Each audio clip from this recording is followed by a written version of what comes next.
I can. Hello? There we Yep. go. There we are. Okay, we're good with audio. Thanks everyone for your patience.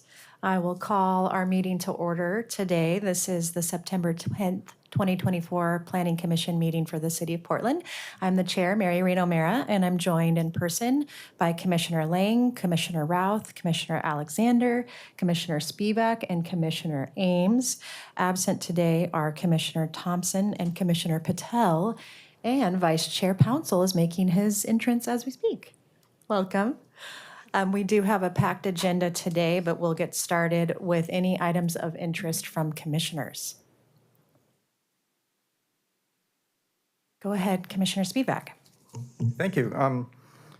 Two items of interest. Well, one of them I'll just say. For this Sunday, coming out to the Electrify Portland Fair. Electrify your homes, meet all the contractors, ice cream sandwiches, bouncy castle. We'll make it fun. Noon till 4 at the Red. And try out an EV or an EV bike. That's it. I guess there was one other item, which is that in October, through the Oregon Planning Conference will be in town. And I'll be leading a tour with Morgan Tracy and some consultants to see what the residential infill project has brought. As a walking tour of a neighborhood in Northeast Portland, we'll see 2-plex, 3-plex, 4-plex, 6-plex cottage cluster, all within walking distance. And I don't think we're going to see a single family detached home on its own lot under construction. Thanks. Great announcements. Thank you, Commissioner Spivak. Any other items of interest from commissioners? Okay, moving along. Patricia, do you have a director's report for us? Good afternoon, Chair O'Meara, Commissioners, Patricia Diefendorfer for the record.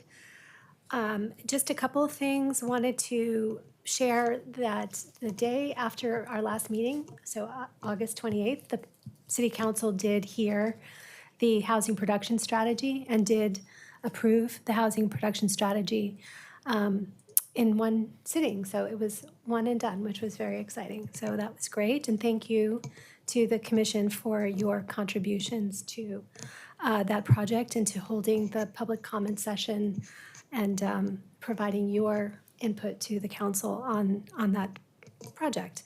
The only other thing that I wanted to share is that we have settled on both time, date, location, et cetera, for our Planning Commission social gathering. It'll be scheduled for next Thursday, September 19th at 4:30 p.m. And we'll be meeting at the Bullard Tavern in downtown. Julie will include location and more details when she sends the minutes for review, but please mark your calendars and please plan on joining us. 4:30 in the afternoon next Thursday, September 19th. That concludes my report. Thank you. Thank you, Patricia, and congratulations to everyone on the housing production strategy. That's great news. We will now go on to the consent agenda. Do we have a motion to approve the consent agenda? So moved. Commissioner Alexander, do we have a second? I second. Vice Chair Pouncil, any discussion? Okay, all in favor? Aye. Consent agenda is approved. Our first item on the agenda today is the Central City Tax Increment Financing District. So we will be calling up staff from Prosper Portland, and we have Ryan Singer here from BPS. This is a briefing and a public hearing. We'll have staff start with a brief presentation, and then we will open it up to oral testimony. I believe we have one individual signed up for oral testimony today. And so we are welcoming up Lisa Boff, Sarah Harpole, and Kiana Ballo. Please pronounce your names correctly if I got that wrong as you do your introductions. And then Ryan Singer, of course, from BPS. And as you're getting settled, I will start us off with disclosures for this item. And I did serve on the Central City TIF Advisory Committee as a representative of Central City Concern and on the housing work group specifically. Any other disclosures related to this item?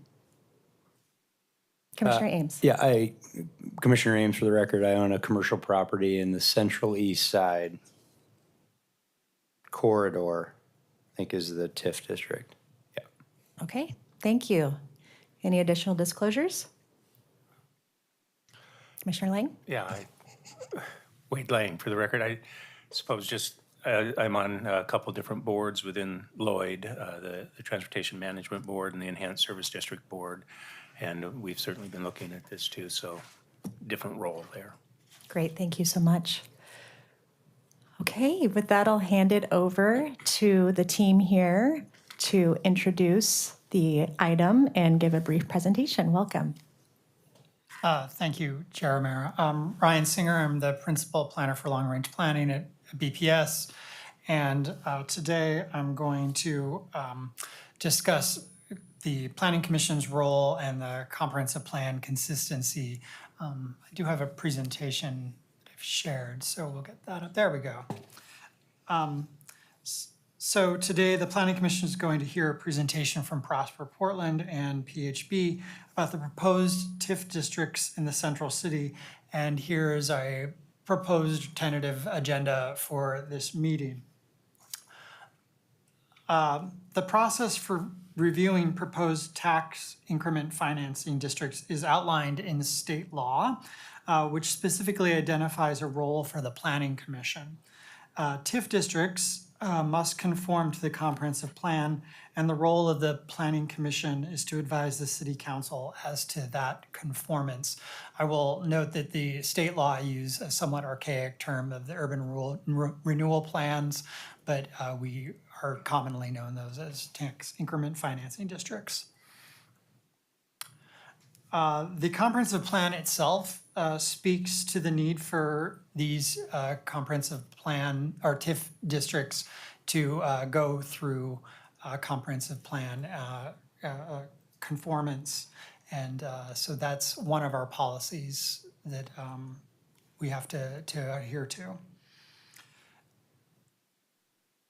These are, as we've discussed with the Planning Commission before, compliance with the comprehensive plan is an exercise in balance. The TIF districts do not need to advance every goal or policy in the comprehensive plan, but must, on balance, conform to the plan and advance the goals.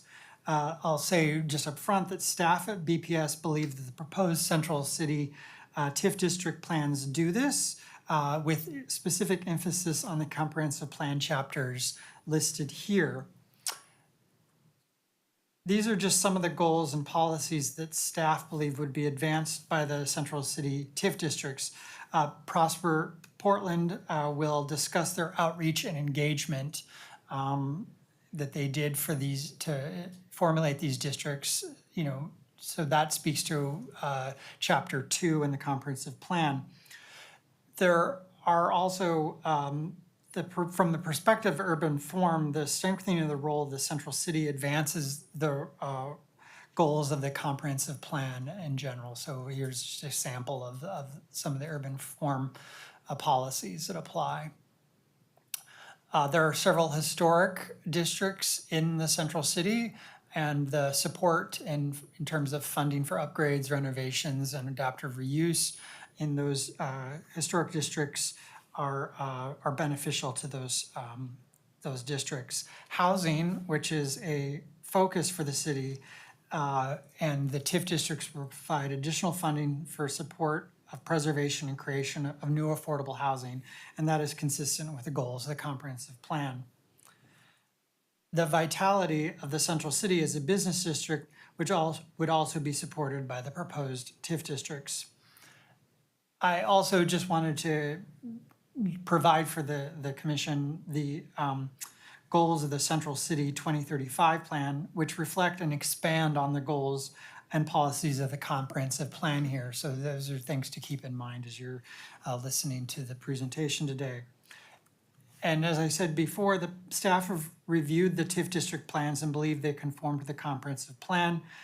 We are recommending approval and believe the Planning Commission should recommend to the City Council adoption of the plans and reports. So with that, I'm going to stop sharing here and hand it off to Prosper Portland. Is this on? Yeah. Okay. Thanks, Ryan. And just for the record, my name is Lisa Abouaf. I am the Director of Development and Investment with Prosper Portland. I use she, her pronouns, and I am actually joined with a colleague with the Portland Housing Bureau. Raul Preciado Mendez, Policy Team, here they pronouns. And we'll also acknowledge I'm joined by Sarah Harpole and Kiana Balu, who have helped us lead this work in the Central City. So just to set background a little bit, this is the beginning of our conversation with Planning Commission. We will be back before you 2 more times before you're taking any action. The next presentation will focus on East Portland. So today we're focusing on the Central City, and then ultimately there will be a presentation seeking your action. So I think this is generally well known, particularly with this audience, but it always feels really important to start with what is tax increment financing. So tax increment financing has been a really critical tool. It's a property tax-based tool that the city of Portland has available to it, as well as other larger jurisdictions in the state of Oregon. It is not a new or an increase in taxes. It's actually a repurposing and focusing of the investment of property tax growth in a particular district for a particular time towards economic development and affordable housing uses. So what you see on the right-hand side is the way that that financially works is the frozen tax base within any new TIF district is created. That frozen tax base continues to flow to the city, to the county, to various taxing jurisdictions, to our schools. Then what you see in the blue kind of tranche above the black tranche is as that growth occurs for a limited period of time within the specified TIF district, that growth actually flows for economic development and affordable housing focused resources. And Raul and I will discuss a little bit more of the policies that will guide those investments over time. And then, in fact, we have had certain TIF districts within the state of Oregon and Portland that have been kind of extraordinarily successful, and so there's actually a revenue sharing. So what you actually see in that kind of lighter blue section is that there's actually state law that mandates revenue sharing going back to our various taxing jurisdiction partners if the TIF district sees kind of an extraordinary amount of growth. At the end of the life of the district, usually 30, 35 years, the TIF district is concluded, and all of those tax revenues go back to the taxing jurisdictions in addition to the frozen base that they have been collecting over time. Next slide, please. So why are we before you today? We actually, tax increment finance has been a pretty critical tool for the city of Portland. We have a number of tax increment finance districts that have been around since the 70s, 80s, into the 90s. And if you imagine the 30 to 35 years that I described, most of those tax increment finance districts have concluded and no longer have resources available to continue to invest in economic development and affordable housing. What you see here is the timeline, displays when various tax increment finance districts were put in place. So downtown waterfront is kind of in our central city. South Park blocks was a lot of how we spurred market rate housing and affordable housing along the South Park blocks back in the 80s. Airport Way, out by the airport through to the convention center, and thinking about both the growth and expansion of our and health of our convention center as well as the convention center hotel. Most of those have now concluded, and we can return all the assessed value and the acreage back to the other taxing jurisdictions, which frees up a 15% cap that we have at a state of Oregon. So as they kind of end as tax increment finance districts, acreage and AV gets released, and we can kind of start to consider a new generation of tax increment finance districts. The other thing to note is we do have important areas like the Central East Side, like Northeast and Interstate, like Lents that do have limited resources remaining, are really in closeout mode. And we'll talk a little bit about how the new TIF districts interact, or the new proposed TIF districts interact with existing ones. But we really only have sizable resources to invest as a city in economic development and affordable housing in North Macadam, which is South Waterfront, in Gateway, and then Cully, which was before this committee a couple of years ago. And we've certainly built a lot of our work, particularly in East Portland, but also in the Central City, coming off of the process and lessons learned in Cully. Next slide, please. So the other thing kind of that we wanted to do before we looked forward is look back and just really understand how did the past generation of tax increment finance districts perform? What did they deliver on? What are lessons learned that we should use walking into the exploration process that we are tasked to undertake by City Council? And I'm going to just share a high-level snapshot of some of those findings. This is a report that was completed by ECHA Northwest. They looked at the past 20 years or so of tax increment finance investments compared to controlled areas elsewhere in the city of Portland, and what were some of the outcomes and impacts of tax increment finance districts relative to those controlled areas. So a key lesson learned, one is that it is really critical that we are investing in new housing production. This builds a lot on the housing production strategy that was recently approved by council, that we invest in new housing production across multiple income levels. And one of the reasons that is important is both to ensure that we have adequate supply of regulated affordable housing, but the other thing they found is that in fact, kind of the development of new housing within TIF districts stabilized the rent levels of the existing housing that was in TIF districts. So in fact, kind of constructing 150 units of new housing within TIF districts offset kind of a 4.6 rent growth attributable to being in a TIF district, and it in fact stabilized the existing housing stock within the TIF district. Next slide, Sarah. So more specifically to the TIF set aside for regulated affordable housing, just under 50% of all regulated affordable housing that has been delivered in the city of Portland over the past 20 or so years has been delivered with tax increment finance investment. So it's a really critical financial tool for the city, and we'll discuss this further, for the city to deliver on affordable housing. And by regulated affordable housing, we mean largely housing serving folks making between 0% and 60% median family income that is regulated for a 99-year term. Next slide, please.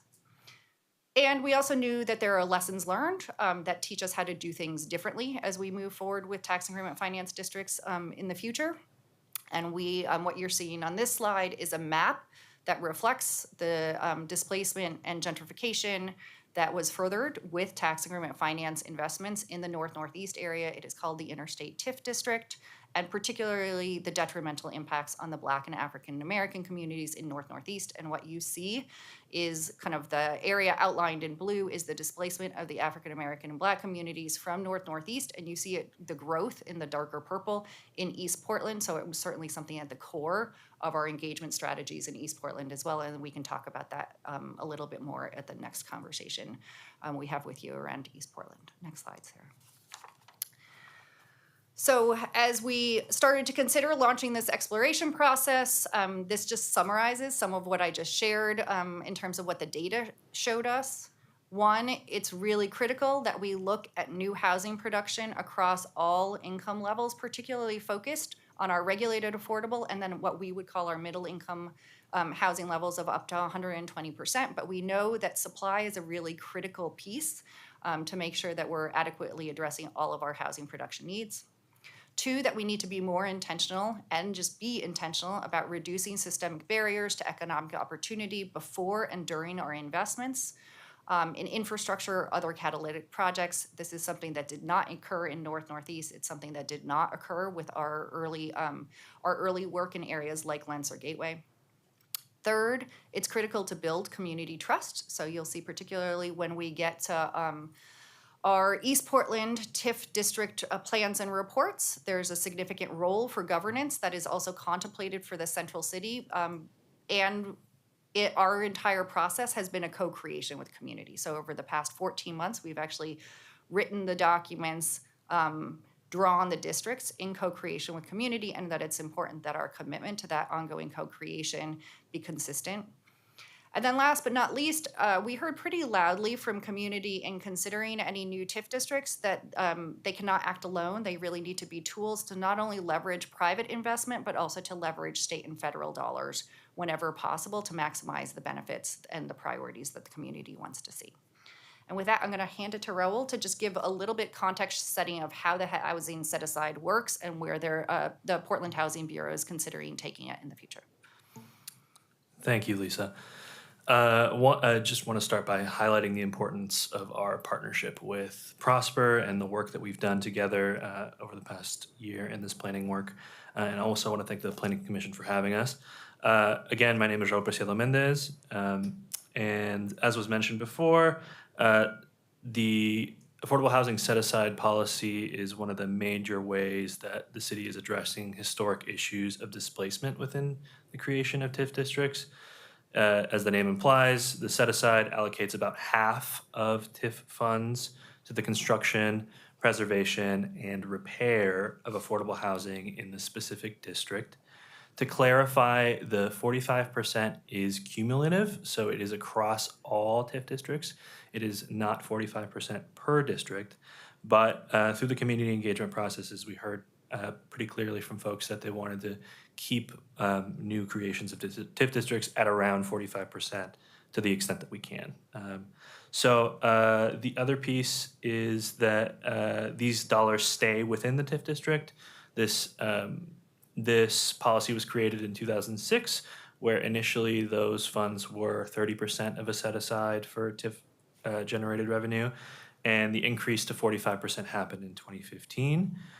Those increases or changes to that policy happen approximately every 5 years, but all policy recommendations that the Housing Bureau will make will be in conjunction with Prosper and are subject to Prosper Board and City Council approval.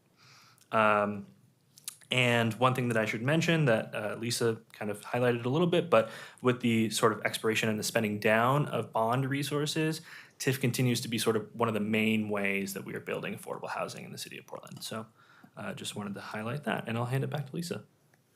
Thanks, Raul.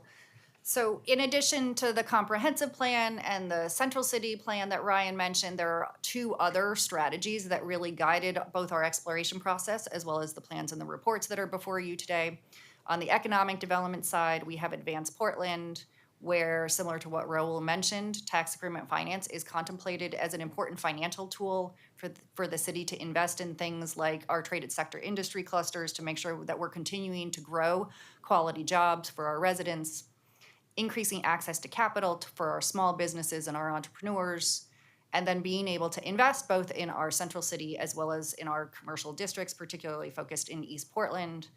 And then on the housing side, as this commission has seen, tax increment finance is also an important tool, financial tool that's contemplated for delivering on the housing production strategy from regulated affordable housing through to gap financing for middle income housing. Next slide, Sarah.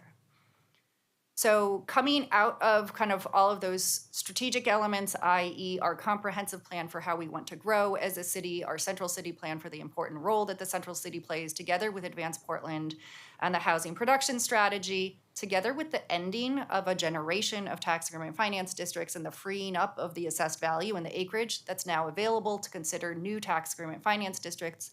About 14 months ago, we went to City Council, and City Council directed us to launch an exploration process. And so that's what we've been doing, and you're seeing the conclusion of today. We kicked off the process, and City Council actually allocated a particular amount of acreage and AV dedicated to the East Portland exploration process and a particular amount of acreage and AV dedicated to the Central City exploration process, so they could run in parallel and kind of in partnership without feeling like they were competing over limited resources. And then they also gave us the mandate that any new tax increment finance district should incorporate some of those lessons learned that I shared from the ECHO Northwest report, that they should advance our strategic priorities, particularly focused on economic development and housing, but also when we think about kind of what are the infrastructure needs for our city over the next 30 years, and that we should balance these priorities with the impacts to our taxing jurisdiction partners, knowing that that growth is then flowing to economic development and affordable housing rather than to our taxing jurisdictions. And so, in fact, on both our steering committees as well as our working groups, we had the county's financial kind of lead staff person, and then we had representatives from multiple school districts, just because, so we had both the MESD representative on East Portland, but we also had individual school district representatives to make sure that they were aware and were participating in the conversation. And council directed us to return back to them in October of 2024, and it could be proposed plans, it could just be an update on the process. And so what you're seeing today is really kind of an outcome of a process that was jointly developed and led with community. So you'll see, again, the kind of the documents, the priority investments, and the boundaries themselves were actually all drafted with community input. Next slide, Sarah. So just to put kind of quantifiable numbers to what I just described, for East Portland, the East Portland exploration process was working with about 7,500 acres and about $6 billion of assessed value. And the Central City process, which we're going to dive into in greater detail today, had about 1,500 acres to evaluate and about $3.8 billion of assessed value. And what the numbers that you see above assumes that the older generation of tax increment finance districts have concluded that assessed value and acreage has returned to the county. At that time, it means only 3% of our city will be in a tax increment finance district, and therefore you have the 11,000 or so acres and the 9.8 billion of assessed value to work with for a TIF exploration process. Next slide, Sarah. So you want me to keep going without doing questions, and we'll do questions at the end? Okay, just making sure that's not like run of show. So what the next chapter is, we're actually going to walk through the exploration process, who participated in it, and then we're going to give some high-level overview of what you'll see in the really much longer documents. I always feel like we're summarizing hundreds of pages of documents in about 10 slides. But so if we jump into the Central City, the other direction we got from council, particularly for the Central City, is they asked us to really focus on these 4 key study areas. So housing production, traded sector, firm retention, recruitment, and job growth, large-scale catalytic development, knowing that there's a number of kind of larger scale properties in downtown that are in play in partnership with the property owners involved with those. And then small business and entrepreneurship support, particularly as we think about the importance of our small to kind of more medium-sized retailers and restaurants, et cetera, that kind of make up what makes our Central City live and breathe, but also making sure that we're thinking about traded sector and small business. So what you see in the right-hand side is council also, based off of some analysis that Echo Northwest had done going into Advanced Portland, highlighted 5 key areas that they wanted to make sure that we focus our TIF district conversations on. And that was based on Echo Northwest's report that showed that those are areas that are recuperating from the pandemic at a slower rate than other areas for various reasons. And so that's you'll also see that as who was representative of those areas, like Central East Side, like OMSI, like the Lloyd Mall, like the Lloyd District, like Lower Albina through to Old Town and our downtown core. That's who made up our steering committee voices. Next slide, Sarah. So this might be too small to read, but it gives you a sense. We always feel like it's really important to share the names of who was on our exploration committee, because ultimately this was a lot of kind of their blood, sweat, and tears and time that they put in into the conversation. You'll note it includes everything from larger firms to smaller firms, our nonprofit housing delivery partners through to for-profit housing delivery partners, larger scale kind of property owners. So you'll see a range. And then also I wanted to highlight, you'll note again that Multnomah County and Portland Public Schools did have representation to ensure that we were balancing any impacts with our taxing jurisdictions input. Next slide, Sarah. So one of the first things that we actually did with the committee is we started to kind of map different TIF district scenarios to try to understand what both the investment priorities were, but also what their geographic priorities were for investment. And what you see up above is kind of a rendering of the scenarios we shared with our exploration process. So I'm going to take you through the process that we took the exploration committee through. We heard pretty loudly and clearly that they wanted to see tax increment finance as an available tool for both the west side and the east side of our Central City. You'll note that there was one scenario that only focused on the west side, and they said pretty clearly, no, we want it available for both the west side and the east side. And we also had a lot of conversation about the potential for multiple west side TIF districts or a single west side TIF districts. And what we heard from both downtown core partners through to Old Town is they really wanted to see one West Side TIF district, because there's so much interrelationship between what happens for Old Town is really what's happening in the downtown core and vice versa, that they didn't want to see those things disconnected. What you see at the bottom was kind of the first blush at where we landed, and that we shared that with our committee. And then they provided additional revisions. And then, as folks have mentioned here, we then also did outreach to organizations like Go Lloyd, like the Central East Side Industrial Council, like the Pearl District Neighborhood Association, like the Old Town Community Association, just to make sure that we were really kind of reaching the broadest audience we could. And what you actually see in the final proposal that's before you today reflects those refinements that we heard. And the other kind of important factor when we're thinking about what's in the district or not in the district is we started with existing conditions. Clearly, this is an important consideration as you're thinking about the conformance of our proposed plans with the comp plan. We then heard from community what their investment priorities were, focused on everything from economic development to housing to infrastructure needs. We thought about key opportunity sites and areas, so they actually did a mapping exercise where they identified kind of priority properties to include or not include. Wanted to make sure that there was an adequate property mix. This is a property tax-based tool, and so making sure, particularly right now, knowing that there is instability in our downtown and with our commercial assets in the city, wanting to make sure that there's an adequate property mix to keep our property tax base solid, and that growth kind of we could rely on that growth over time.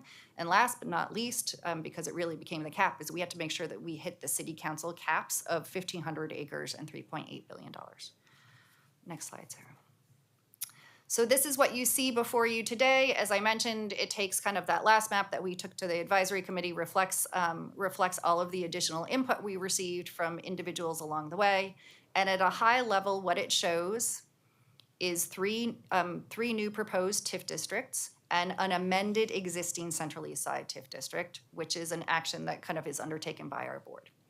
So the 3 new TIF districts, I'm just going to start on the west side and move to the east side, is in blue, you see a new proposed west side TIF district that starts at Lovejoy and kind of moving south. You see there's some of the triangle along Burnside, in and around where Powell's and the West End is. Moving further south, it comes down and picks up the entirety of the South Park blocks. That was largely kind of based on some feedback we heard from Portland State University of wanting to make sure that there was continuity for any improvements that could occur in the future along the park blocks. It is bound on the east by the river. And then you'll note what we affectionately call donut holes. This is because to hit that 3.8 billion assessed value, those are largely very large scale office towers that have such significant assessed value that they would actually put us over the 3.8 billion, and they didn't have significant ground floor retail. So there wasn't significant opportunity necessarily for us to invest in the asset and or in the ground floor kind of retailers of the asset. Go ahead. Ask a clarifying question. Commissioner Routh, for the record, I'm just out of curiosity, the blue and the orange go halfway into the river. Is that just a mapping exercise, or is there potential development in the waterway? No, it's a great question. It is not intended as potential development in the water. It's because over the life of a TIF district, you can amend it by 20% of the acreage and the assessed value. And so it maximizes the flexibility to amend over time. So if you imagine you're bringing in the acreage from the river, and so you have kind of your basis for amending by 20% increases. So it's basically mapping in a contingency. It is, yeah. Okay. As we move to the east side, I also want to acknowledge, because you probably noted in both the earlier map I showed that where we received council direction of where should we focus, as well as our participants on the exploration committee did include Albina Vision Trust, as well as the Trailblazers. Early on in the process, they indicated that they wanted to stay part of the process, but they were not interested in a tax increment finance district at this time. So they participated in the entirety of our exploration process. They were part of the vote in support of moving these proposed districts forward to Planning Commission for consideration. But at this time, there is not a tax increment finance district that's considered for that area. And in fact, the Lloyd TIF district boundaries on the west side are also reflective of the input that we gathered from Albina Vision Trust and the Trailblazers during this process. So going over to the west side in terms of Lloyd, what you see is a TIF district that spans down into the northern portion of the Central East Side. It brings in a couple of parks-owned properties, so think the tennis courts and kind of some of their facilities in the Central East Side that I think they'd like to make sure integrate into the fabric of the community as that area grows around Sandy and Burnside over time. And a number of sizable, larger scale properties like Lloyd Mall that is undertaking a master plan that will be before you, as well as the bottling blocks area. We also knew it was important to leverage the investment that the city has made through the Blue Moon Hour Bridge and thinking about how does the growth of the Lloyd district happen over time relative to the north end of the Central East Side. And then you'll note that the western boundary of the Lloyd Holiday TIF district is MLK and Grand. So that is, and there is one property that is actually owned by a property owner who approached us and said, hey, we're interested in future development, potentially for affordable housing, we'd like to be included. Moving down into the Central East Side area, you'll note the new tax increment finance district is shown in orange. We are calling it the Central East Side Corridor Tax Increment Finance District to differentiate it from the Central East Side TIF district.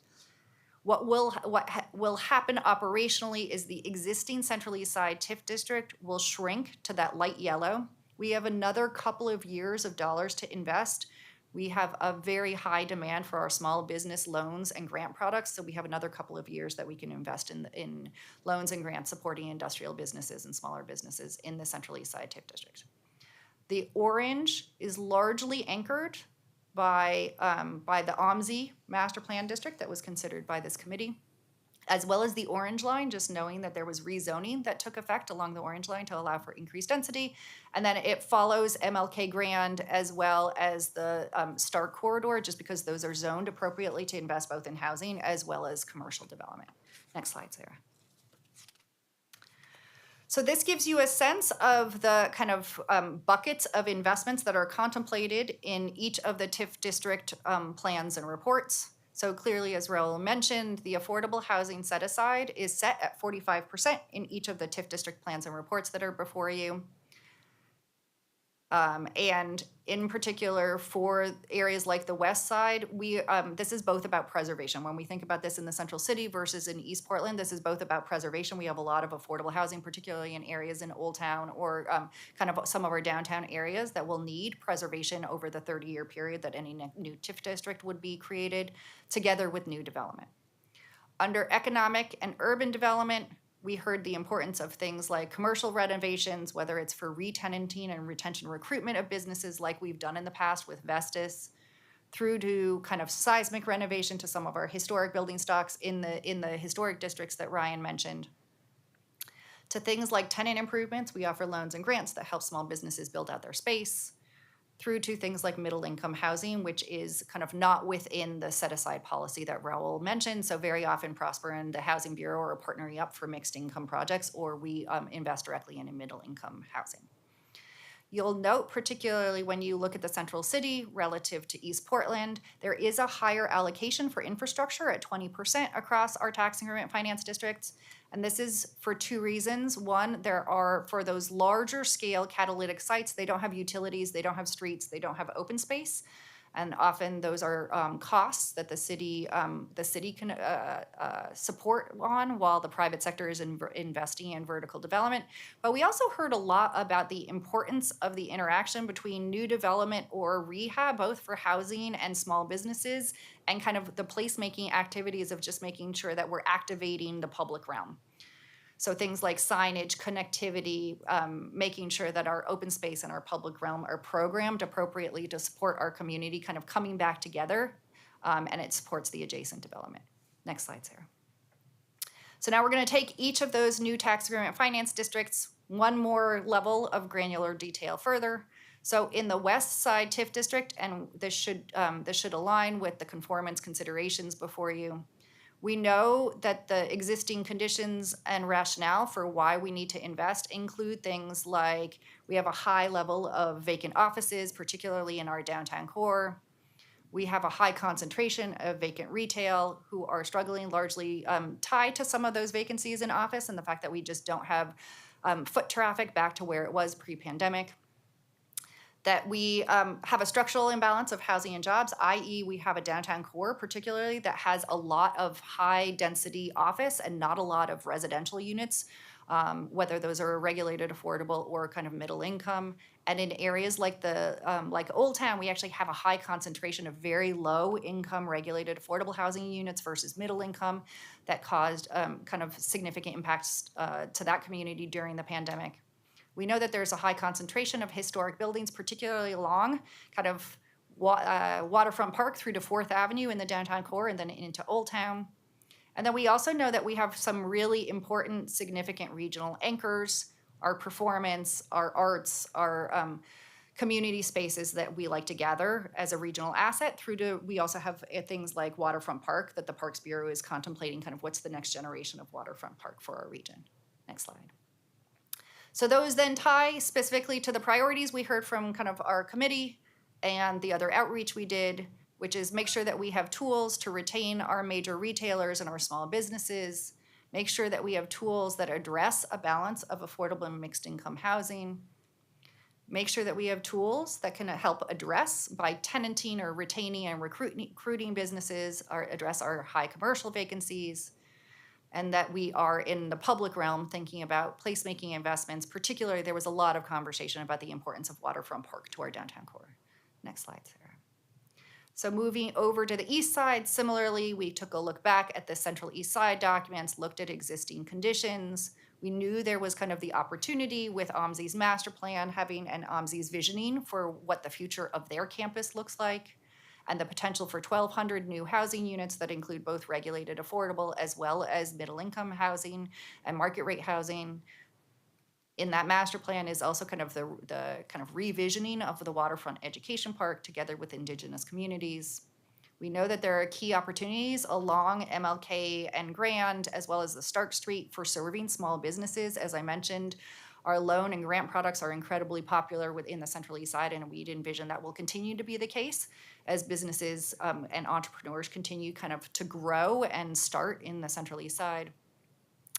And then we also knew that we needed kind of a balance of zoning in the Central East Side, and that there is a significant amount of density potential and growth potential along the orange line that we haven't seen come to fruition in the way that was originally envisioned.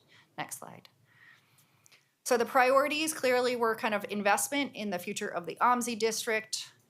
We have made our first commitment through the existing Central East Side that will invest in kind of the street network, but there are future infrastructure investments that could occur and or direct investments through things like a PHB and OMSI partnership in regulated affordable housing. We know that kind of transportation and parking infrastructure continues to be an important need within the Central East Side. And so thinking about where can those be incorporated with some of our development investments, whether on the affordable housing or the economic development side. We know that the waterfront is also important. I think there's a lot of interest in what happens with the East Bank Esplanade, but particularly what happens with the waterfront down at the OMSI side of the district. And that there is an ongoing need and opportunity as kind of the rezoning has occurred, whether that's along the orange line or along the corridors in the Central East Side. There's a lot of opportunity for additional affordable and middle-income housing. Next slide, Sarah. And last but not least is we come to the Lloyd Holiday TIF district. Similar to the downtown, we actually have kind of an imbalance of uses in the Lloyd, where we have a high amount of kind of visitorship, hospitality-related uses together with office, but there is not a significant amount and or there is a significant opportunity for additional housing to be introduced, whether that's regulated affordable housing or market rate housing. We know that the Lloyd is also struggling, similar to the downtown core, with high retail vacancies. You see the number here, it's 30% in Lloyd compared to 5% in Portland. We also know that there are a number of larger scale sites that likely would need infrastructure investment from the public sector to unlock their potential, things like Lloyd Center, the Regal Cinema kind of surface parking lot, the bottling blocks, et cetera. Next slide, Sarah. And so what you see here is kind of the priorities from the committee's input was to invest and prioritize investment in the redevelopment of the Lloyd Center as that master plan kind of works its way through Planning Commission and that vision is put forward. To support small businesses, particularly on key commercial corridors like Broadway-Weidler, to invest in a mix of affordable and middle-income housing. The last generation of the Convention Center TIF district did not make significant investments in kind of housing in this area, and we have the opportunity to do so with a renewed resources, and then again, placemaking, particularly tied to some of those larger scale sites, but also as we think about what happens with the future of Holiday Park or some of the other publicly held assets. Next slide, Sarah. So in total, what that translates into for the Central City is about $1 billion worth of investment over a 30-year life cycle. And that could translate, and we can share kind of the methodology because these are probably conservative numbers, but that could translate into up to 3,500 new units of regulated affordable housing, serving 600 to 900 small businesses through our grant programs, supporting 7,500 to 1,300 new jobs, and then having resources to invest in some of kind of the critical downtown infrastructure improvements that we know are at this point either aged or just need investment to occur. Things like the Green Loop that were envisioned in the Central City Plan through to the future kind of phase of Waterfront Park. Next slide, Sarah. So we talked a lot with our committee about how does governance work over time. For those who were here when we did the Cully governance, the Cully TIF district, you're familiar with the governance charter that was attached to that plan and report. What we heard clearly from the committee is we have a lot of organizational capacity in the Central City, and they didn't want to presume a standalone separate governance committee that would need to meet. They said, we want to co-create the action plan with you, commit to co-creating the action plan.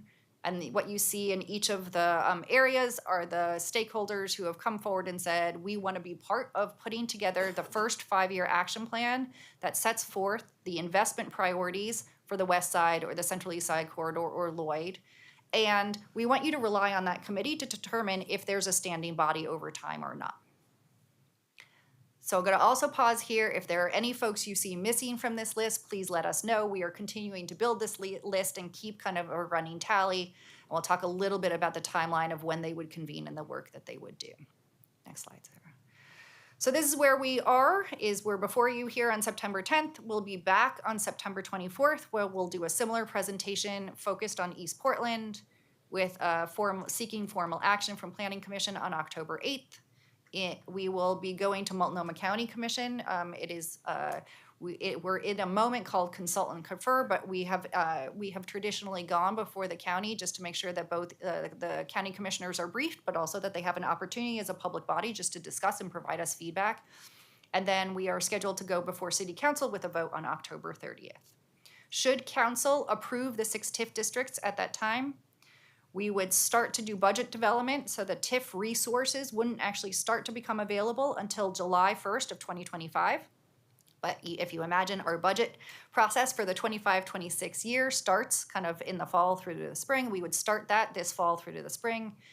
And we would start to convene both our East Portland leadership committees, which are spoken to in the governance charters tied to the East Portland TIF district, and we would convene kind of the action plan committees for the Central East Side this coming spring, knowing that then they would really kind of start their work once the resources come available in the summer.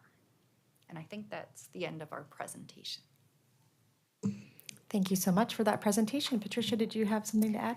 Yes, thanks, Commissioners. I just wanted to clarify one thing. I think Lisa had mentioned certain master plans and that they had come before the Planning Commission. The master plans actually go before the Design Commission. So I just wanted to clarify that just so there isn't any confusion, because some folks might be like, well, wait, we didn't see those plans. So I just want to make sure that that's clear. The master plans are kind of the domain of the Design Commission. So thanks. Thanks for that clarification, Patricia. Are there any quick clarifying questions from commissioners before we go to testimony? We will have an opportunity after testimony for further discussion, and as we saw, this item will come back to Planning Commission. But any quick clarifying questions before we go on to testimony? Can wait. Okay. All right. So please stand by, and we will move to testimony now. We do have one person signed up, and are they present online, Julie? Great. And so we are welcoming Zoe Lynn Powers. That's me. Great. Welcome. You have 3 minutes to provide your testimony. Please state your name for the record. My name's Zoe Lynn Powers. I'm testifying on behalf of the owner of 320 Northeast Lloyd Boulevard, which is abutting but not included in the proposed Lloyd Holiday TIF district you're considering. So this property is located directly south of the convention center property. I included a map of the location in my written comments that I submitted this morning.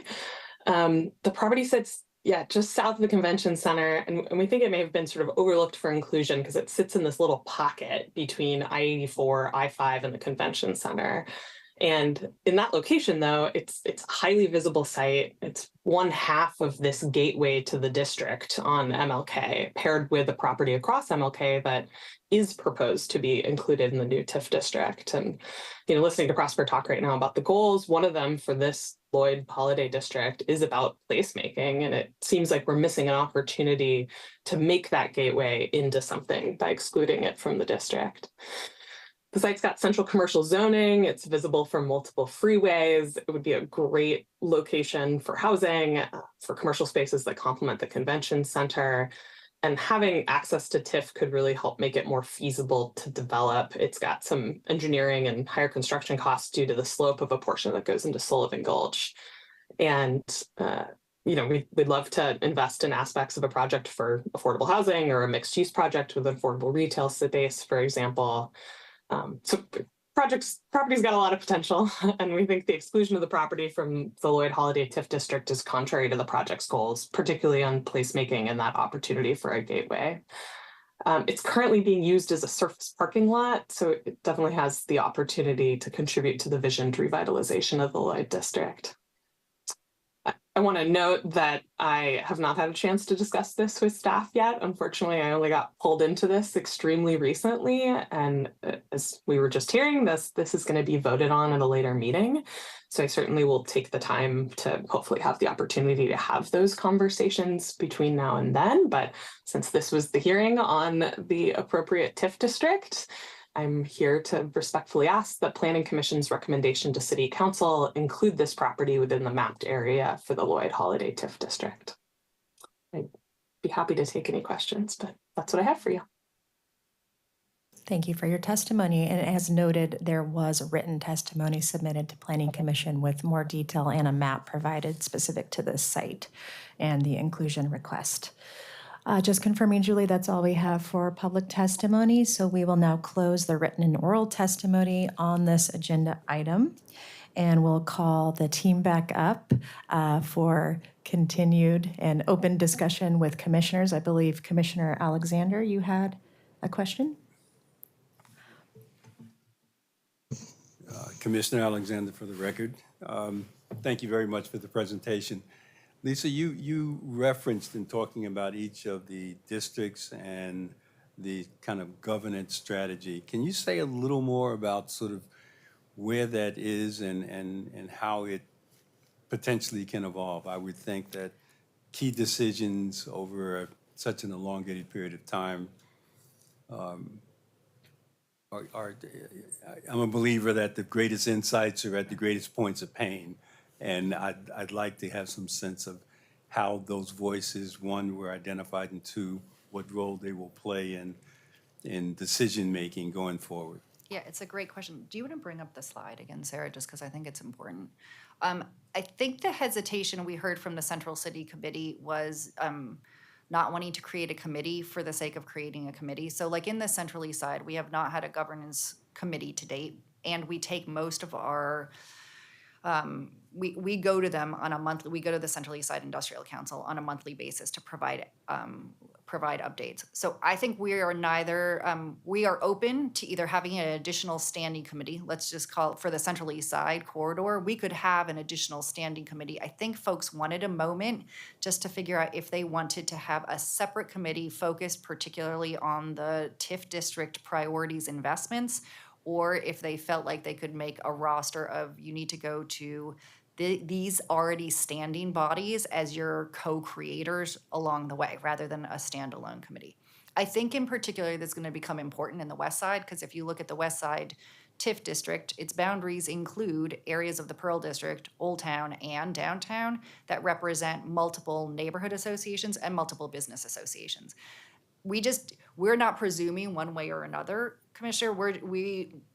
We are responding to the original committee saying you at least need to have an ad hoc action plan committee to commit to, and then let them guide the process so that each area is focused on what their own needs are. And so we may end up with 3 distinct governance committees for each of the TIF districts, helping us to continue to co-create action plans and make investment priorities. The thing we did commit to that is distinct from the way we have had tax increment finance districts in the past is similar to Cully. We will have incremental rolling 5-year action plans that identify investment priorities. And those will be 5-year action plans that kind of guide both Prosper and the Housing Bureau's investments, and they will be council approved action plans. What we have found is those action plans give consistency to community about investment priorities over a 5-year period. Because when we didn't have those, council as our budget authority could adjust funding and investment priorities on an annual basis, which really could destabilize some of the commitments to community. So we've committed to 5-year action plans in the Central City. We've committed to convening ad hoc action plan committees in the first phase, and we've said we will be deferential to the groups that convene in each of these areas as to whether they want a standing separate committee or if over time, over the 30-year period, or if they just want us to continue to go to neighborhood associations, business associations, or other standing groups. Is that?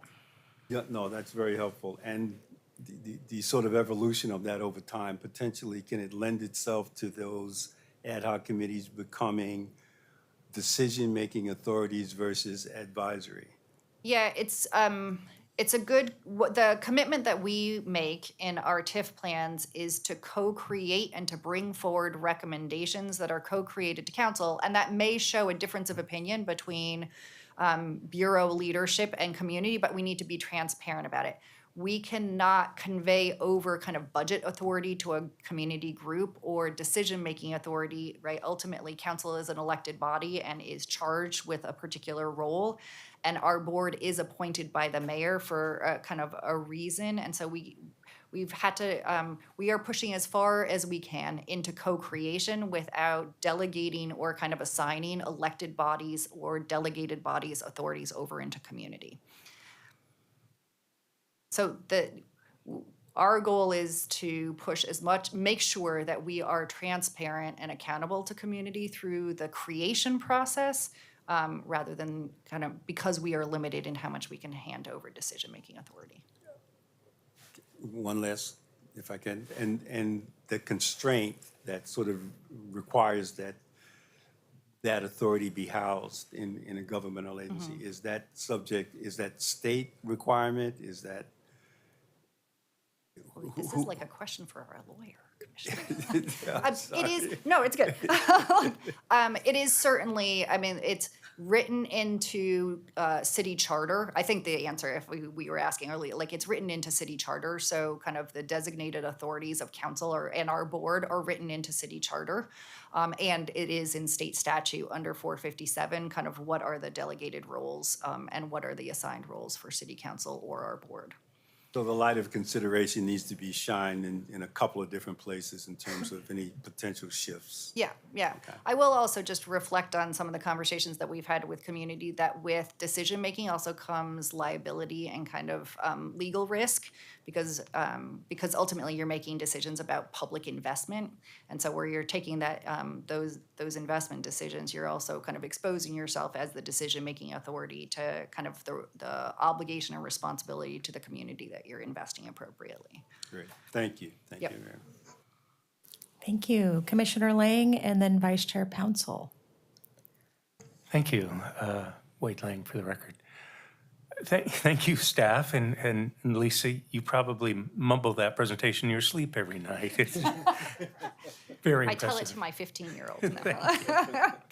I want to follow up on what Commissioner Alexander was talking about on the if you form governance or however that looks for the communities to stay engaged and involved for what Prosper's doing, how does that relate to what housing is doing? What's the connection there and the involvement there within the community?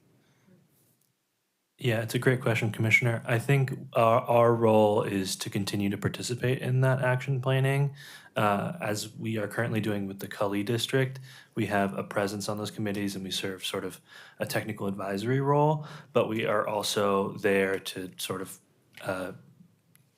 inform community about the Bureau's priorities and other related issues. So we're there to give information, to continue participating, but also to make sure that the process is like following our priorities. Does that answer your question? Vice Chair Pouncil. Yeah, I was curious about what, do you have like any type of controls or, something to make sure that that there is, robust disclosure or, that community is not like left in the dark, you know, on decision making? Is there anything that's like, you know, that can kind of keep you guys in check, you know, that you're doing the right thing? Some type of equity group that you're maybe working with, or Yeah, I can do this at a high level, and then I would welcome other folks. So we have a community budget committee who meets on an annual basis and provides guidance both on our TIF district investments. So we have like a representative from each of our TIF districts sits as part of that community budget committee, but it's that committee also weighs in on our general fund allocations. And so they meet probably 4 or 5 times during the budget cycle. In addition to that, for each of the areas that have an action plan, we actually have a body. So like we have existing action plans in Old Town. We actually work with the Old Town Community Association. Anytime we're amending that action plan, we're actually writing the action plan with them. That's similar to the process we just undertook in Gateway as well. So there is often a committee that will be ad hoc, who comes together, helps us write the action plan, set forth the priorities. They go to council with us when it's in our board as it's getting adopted. So there's annual budget, an action plan committee, and then for really sizable projects, when we're making very large scale investments and or if we're disposing of larger scale properties, we often will convene actually a committee to help us look through requests for proposals. So we did this in Northeast through the community development. There was a cultural business hub initiative in the Northeast Action Plan. There was we have a committee, but also other members of the community helped us prioritize which cultural business hub solicitation proposals they prioritized, and then those were the ones that we moved forward with investment in. Commissioner Ames and then Commissioner Spivak. Hi, Commissioner Ames for the record. So this is all predicated on property taxes going up. Particularly in the central city, if there's a number of assets that are either will change hands or a property tax appeal and go down significantly, you know, what happens then, I guess, in a TIF district? Our CFO is here as well, so I might ask him to come up Yeah. if we really get into the details. We were pretty conservative. If you look at the West Side TIF district, we're actually assuming more limited growth because of this very reason of commercial assets getting reappraised and reevaluated at the county. It's the other reason we actually have been working really closely with the county's financial lead staff, is just making sure that our modeling is appropriate to what they're showing as projections particularly over the next 2 to 3 years are critical. So hopefully we've been conservative enough in our modeling that we've accounted for any potential losses. It's also why, I don't know if you remember the flow diagram that I showed. Yeah. We were pretty intentional about a mix of assets. So it's not just commercial assets, it's Sure. actually commercial assets together with residential, together with hospitality, just knowing that hopefully if we have a good mix of assets in the TIF district, they will on balance be stable over time. Okay, yeah, because I guess the concern would be with any TIF district is, you know, it deprives, you know, the city of property tax income to fund the services that we need. You know, like Montgomery Park sold at an 85% discount. That'll cost the city $1 million a year. Kind Yeah. of concerning timing, I guess, for this whole thing. Yeah, I having been out talking with a lot of and presenting TIF districts to a lot of the different real estate groups, I think they also see it as a tool that starts to prioritize investment into kind of either repurposing the asset or bringing it back to a more stable value, either because it's going through a conversion or we're able to retain and recruit tenants, that it's actually a tool to help stabilize the asset versus something that's taking away from kind of a general fund investment. Okay. And then, did I see at the bottom? Oh, yeah, it's on here. So 25% of the cash flow is for staffing and administration. Can you talk to, what is that? That's $300 million that isn't really going to any economic generating activities. Yeah, It I seems think heavy. I mean, it seems really heavy. Good afternoon, Commissioners. I'm Tony Barnes, CFO, Prosper Portland, EM pronouns. We estimate on the high end about 25%. Over time, it's ranged from 5% to as high as 30%, depending on the level of investment, capital investment in any given year. We'd anticipate that in the early years, it could be higher as the planning ramps up and there's less capital resources available. And that percent goes down over time as there's more resources available. So I think 25% is on the high end of the forecast, but that includes all staffing to deliver a project or program for the direct investment, as well as all the additional administration, accounting, legal, HR systems that support the projects. And it's over the life of the 30 years. That's correct. Okay. Seems extremely high, but I understand it's averaged over the 30 years and probably at the high side, but that's just a lot of money so it's effectively going away from necessary public services at a time when our city's reducing the value of a lot of assets in the city. So property taxes are coming down, and it's going to go to, is that Prosper's staffing and administration, or is it mixed between Prosper and PHB? It's a combination of Prosper and housing. I would say it's probably going to average closer to 20% based on history, averaging Prosper and PHB. Prosper historically has been higher with the overall administration of each district. Okay. Thank you. Absolutely. Commissioner Spivak. Thank you, and thanks for clarifying that. Last TIF district that came to us, there was an estimate for overhead costs for Prosper Portland, and then PHB was going to have an additional overhead cost. Are you saying that's not happening here? There is overhead costs, staffing overhead costs for both agencies. Overall, it averages probably closer to 20 to 22%. Okay. We have a 25% on the high end there, and as mentioned, about 25% for Prosper, probably less than 20% for PHB of their respective allocations, but overall it's averaging 20, 22% probably. Thanks. I had two other questions. One of them is the geographic contingency, which is a creative idea of the area over the river.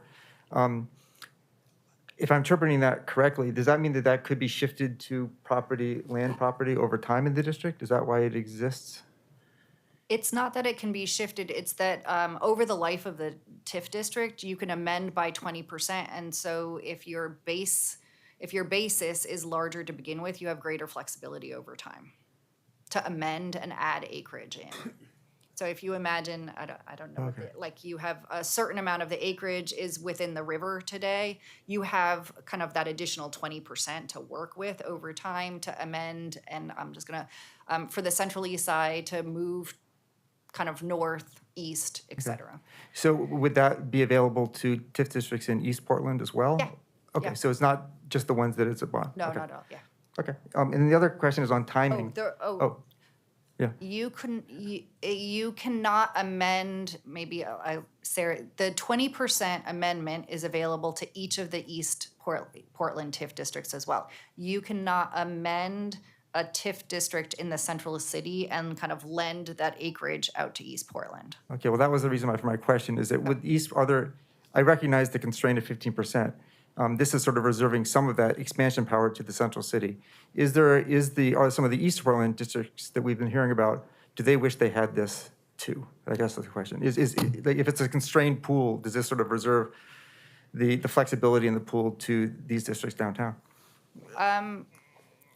I think it follows council direction. So the East Portland TIF districts, if you look at it, the central city TIF districts are actually leaving acreage on the table already. We've drawn them to 1239, and the central city TIF kind of allocation for the exploration was 1,500. So there's acreage left on the table. I believe the East Portland TIF districts are hitting right at about 7,500, but I even think they're coming in under.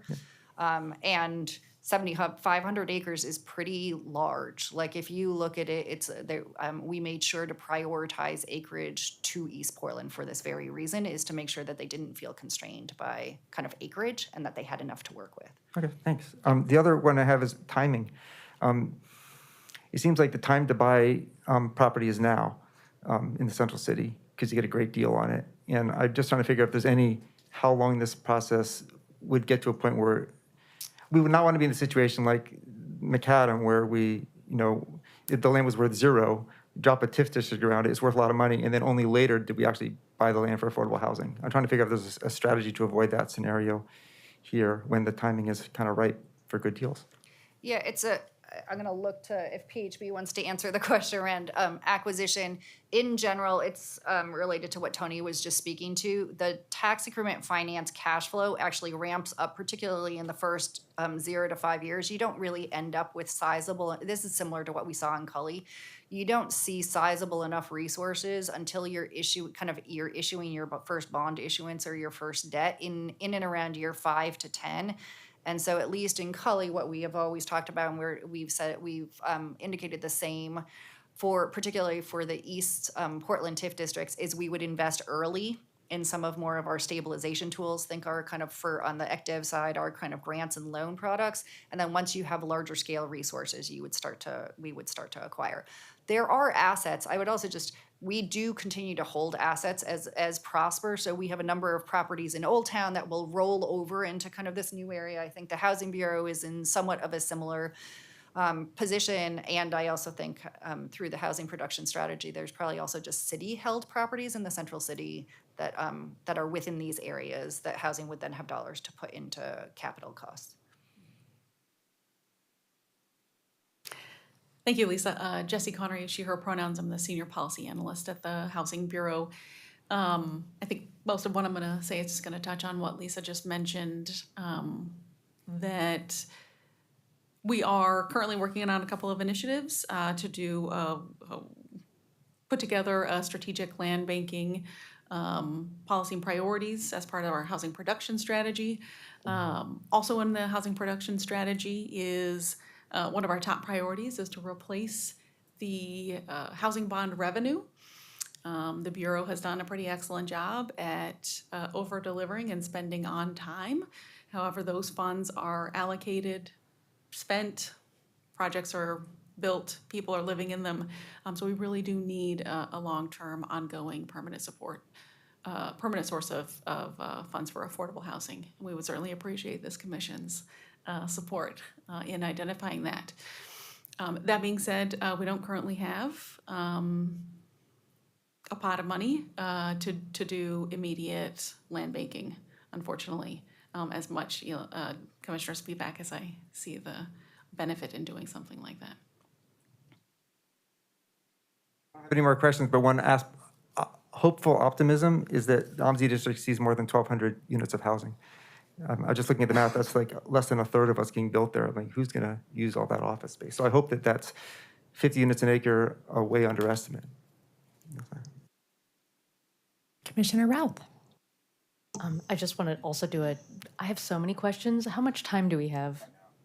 We are actually at time per agenda, but we will have this item returning. Okay.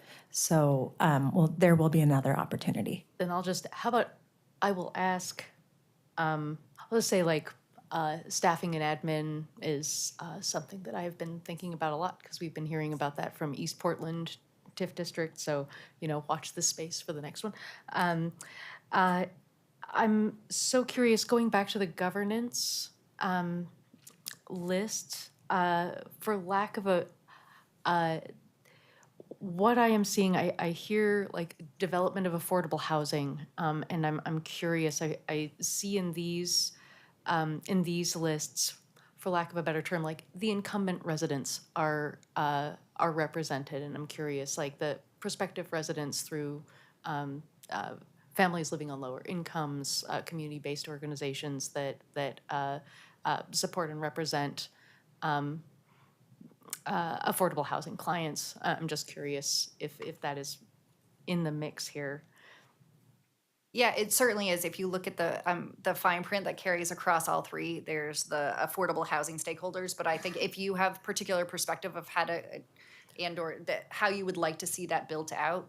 If you look at the bottom bar that cuts across all 3 TIF districts. Oh, yeah, sorry, I think I'm. It's blocked by our subtitles, unfortunately. Oh, sorry about that. Okay, Okay, great. But if you want, like, if there are particular organizations or kind of community-based organizations that you would like to see included and fleshed out further there, we're happy to do so. Great, thank you.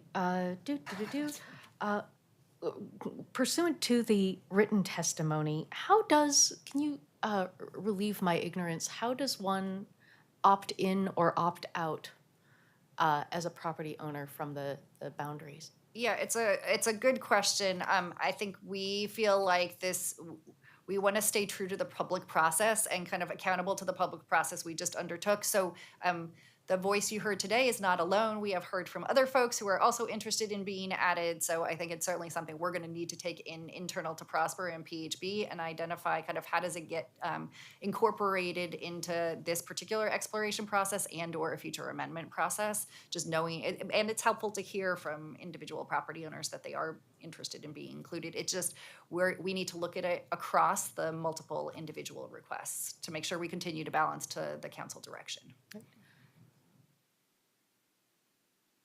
A friendly amendment, I yield. Sorry, Wade Lang for the record. Does that mean that these maps could change again before we make final? They can change before council. I don't want to and I think we would need to feel confident that there has been a robust enough public process that those have been vetted back with the committee who helped us draw the boundaries to begin with and the other stakeholders who weighed in. It just feels like that would be, we need to show due deference to the process that we just undertook. And there are multiple requests. So you have heard one on record, but there are other requests that we've received going through our board hearing as well. And my last question, and any of these, they might be, just teeing off for future conversation, but I'm going to, I think Commissioner Ames alluded to, what other things that we would use property taxes for normally, and so I'm curious how this might impact first response, because obviously that has been something that has been of issue recently, and also when we get into, as a preview of coming attractions, when we get into East Portland, the Title I schools, because Park Rose is currently going for a levy. Yeah, I think it might be something, maybe we can take, just because I want to also acknowledge kind of that is definitely part of the conversation and the presentation that we will have with City Council in terms of trade-offs with taxing jurisdictions. Today we are focused more on conformance with plans given Planning Commission's role. We have done a lot of outreach with our school partners as well as our and Multnomah County as well as city partners. So it will definitely be part of the kind of the presentation to council and focusing on council. But I don't know, at a high level, just sharing kind of what it is on an annual basis in terms of trade-offs.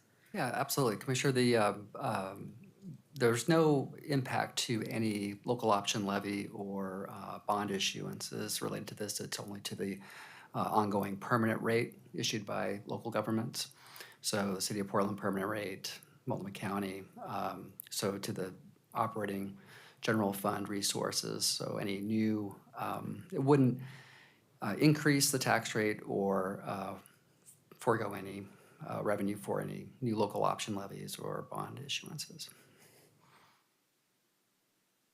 So what I'm hearing you say is it would not impact future operations for school? It will have an impact to the taxes raised to the permanent rate of Portland Public Schools and other school districts. However, that is somewhat absorbed by the state school fund and funding formula statewide compared to general operating governments where there's not the same mechanism behind that.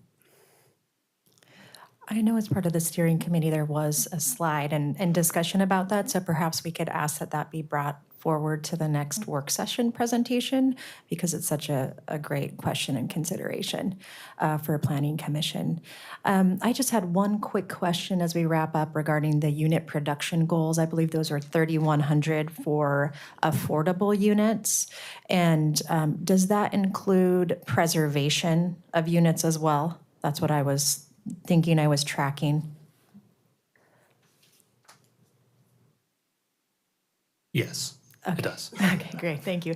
And while you're up here. Yeah.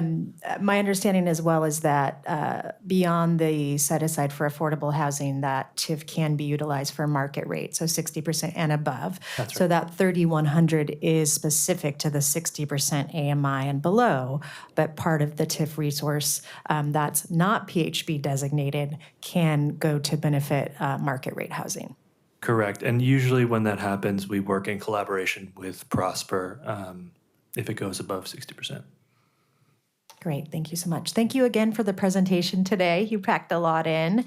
And we do have the item coming back to Planning Commission, I believe the 8th for the Central City, but the 24th will be the East Side, is that correct? If Julie, you can confirm.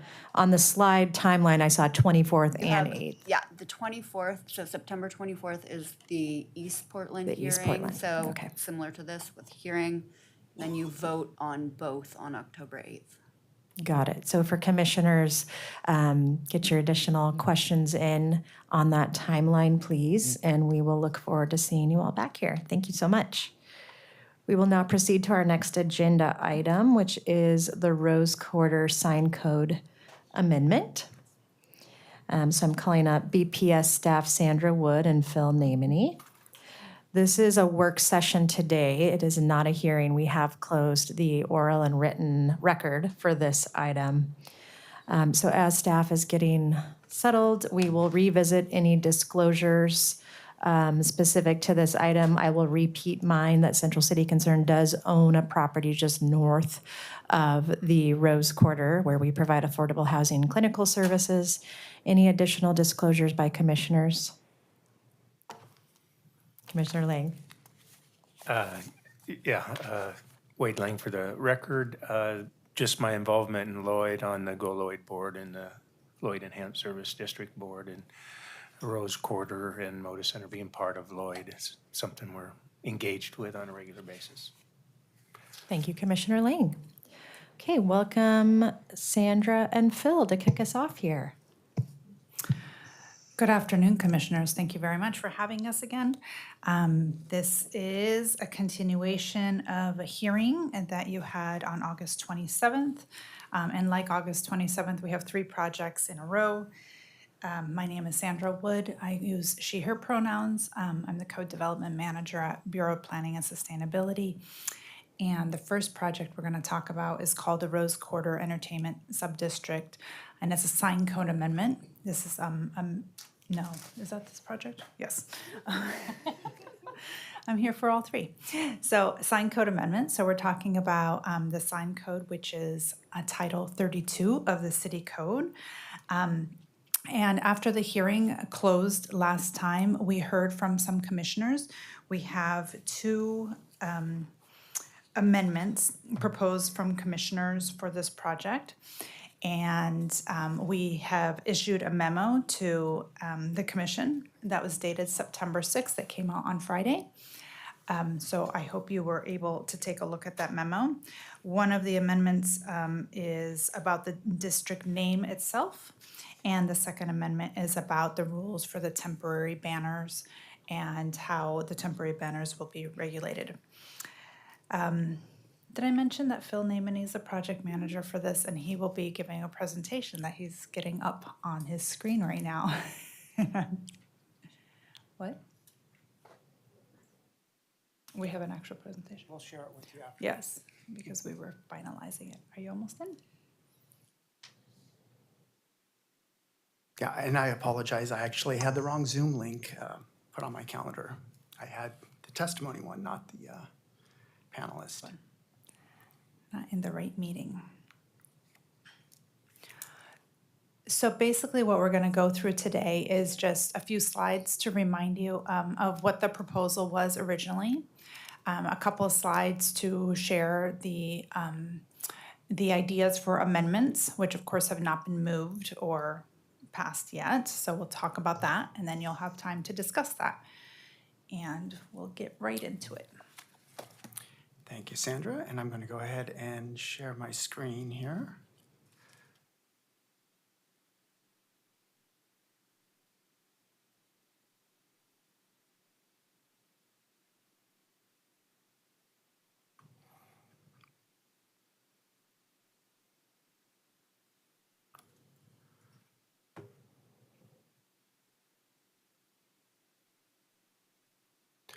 Alrighty, and can everybody see the first? There we go. And I think, yeah, I think Sandra already went through a little bit on, This. on this. Yep, so our presentation, and then you'll have a discussion. You'll move and vote on amendments, and then move and vote on the project as a whole. Next, that's today's agenda. As a reminder, our staff proposal was to adopt the proposed draft for this project, amend the land use regulations and the sign code that are shown on this slide. And then also, it's outside of the purview of the planning commission because it's not considered land use regulations. We will be recommending directly to city council that they amend another small portion of the sign code, which makes the land use regulations work better. Thanks, Sandra. For the record, Phil Namany, he, him pronouns, Bureau of Planning and Sustainability. And I'm going to just go through a few slides here that may look familiar to you because they were shared at the hearing, and then we'll go through some of the amendments. So just to reiterate, the geographic area that we're talking about here is around the Moda Center, and also does include the office building by the Moda Center, includes some of the parking structures, some of the plazas, but does not include the Veterans Memorial Coliseum historic landmark boundary. As we stated at the hearing, the goal of the project is to create greater sign flexibility and greater sign allowances in this area. And that's done in keeping with this council resolution that they be brought forward with a set of sign code amendments that were in relationship to their ongoing negotiation for the operating agreement there with between Rip City and the city spectator venues.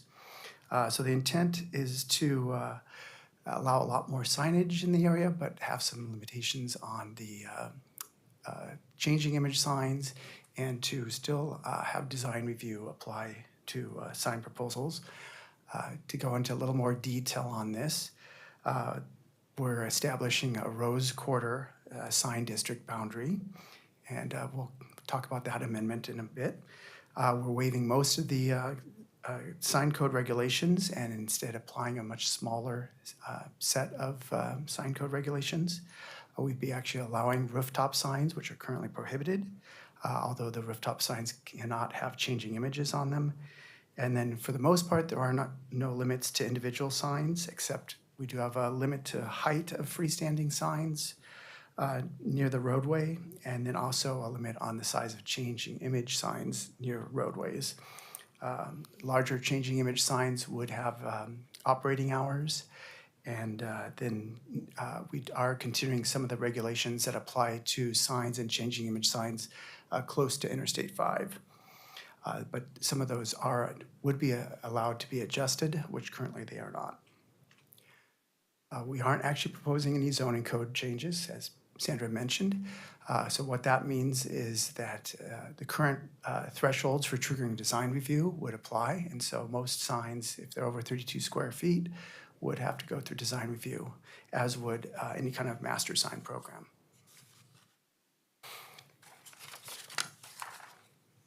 So I'm going to go, these are the new things.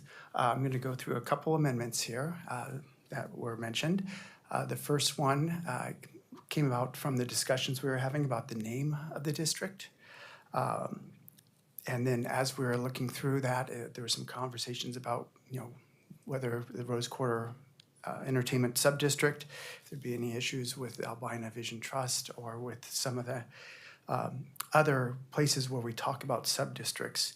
What we realized actually in going back and looking at this is because Central City has its own set of sub-districts in the zoning code, that could generate some confusion. So what we are proposing is to change the name of this district both within the document, the staff report, as well as in the code and commentary, and on the map to the Rose Quarter Entertainment Sign District, which makes it clear that this is a district specific to the sign and sign code.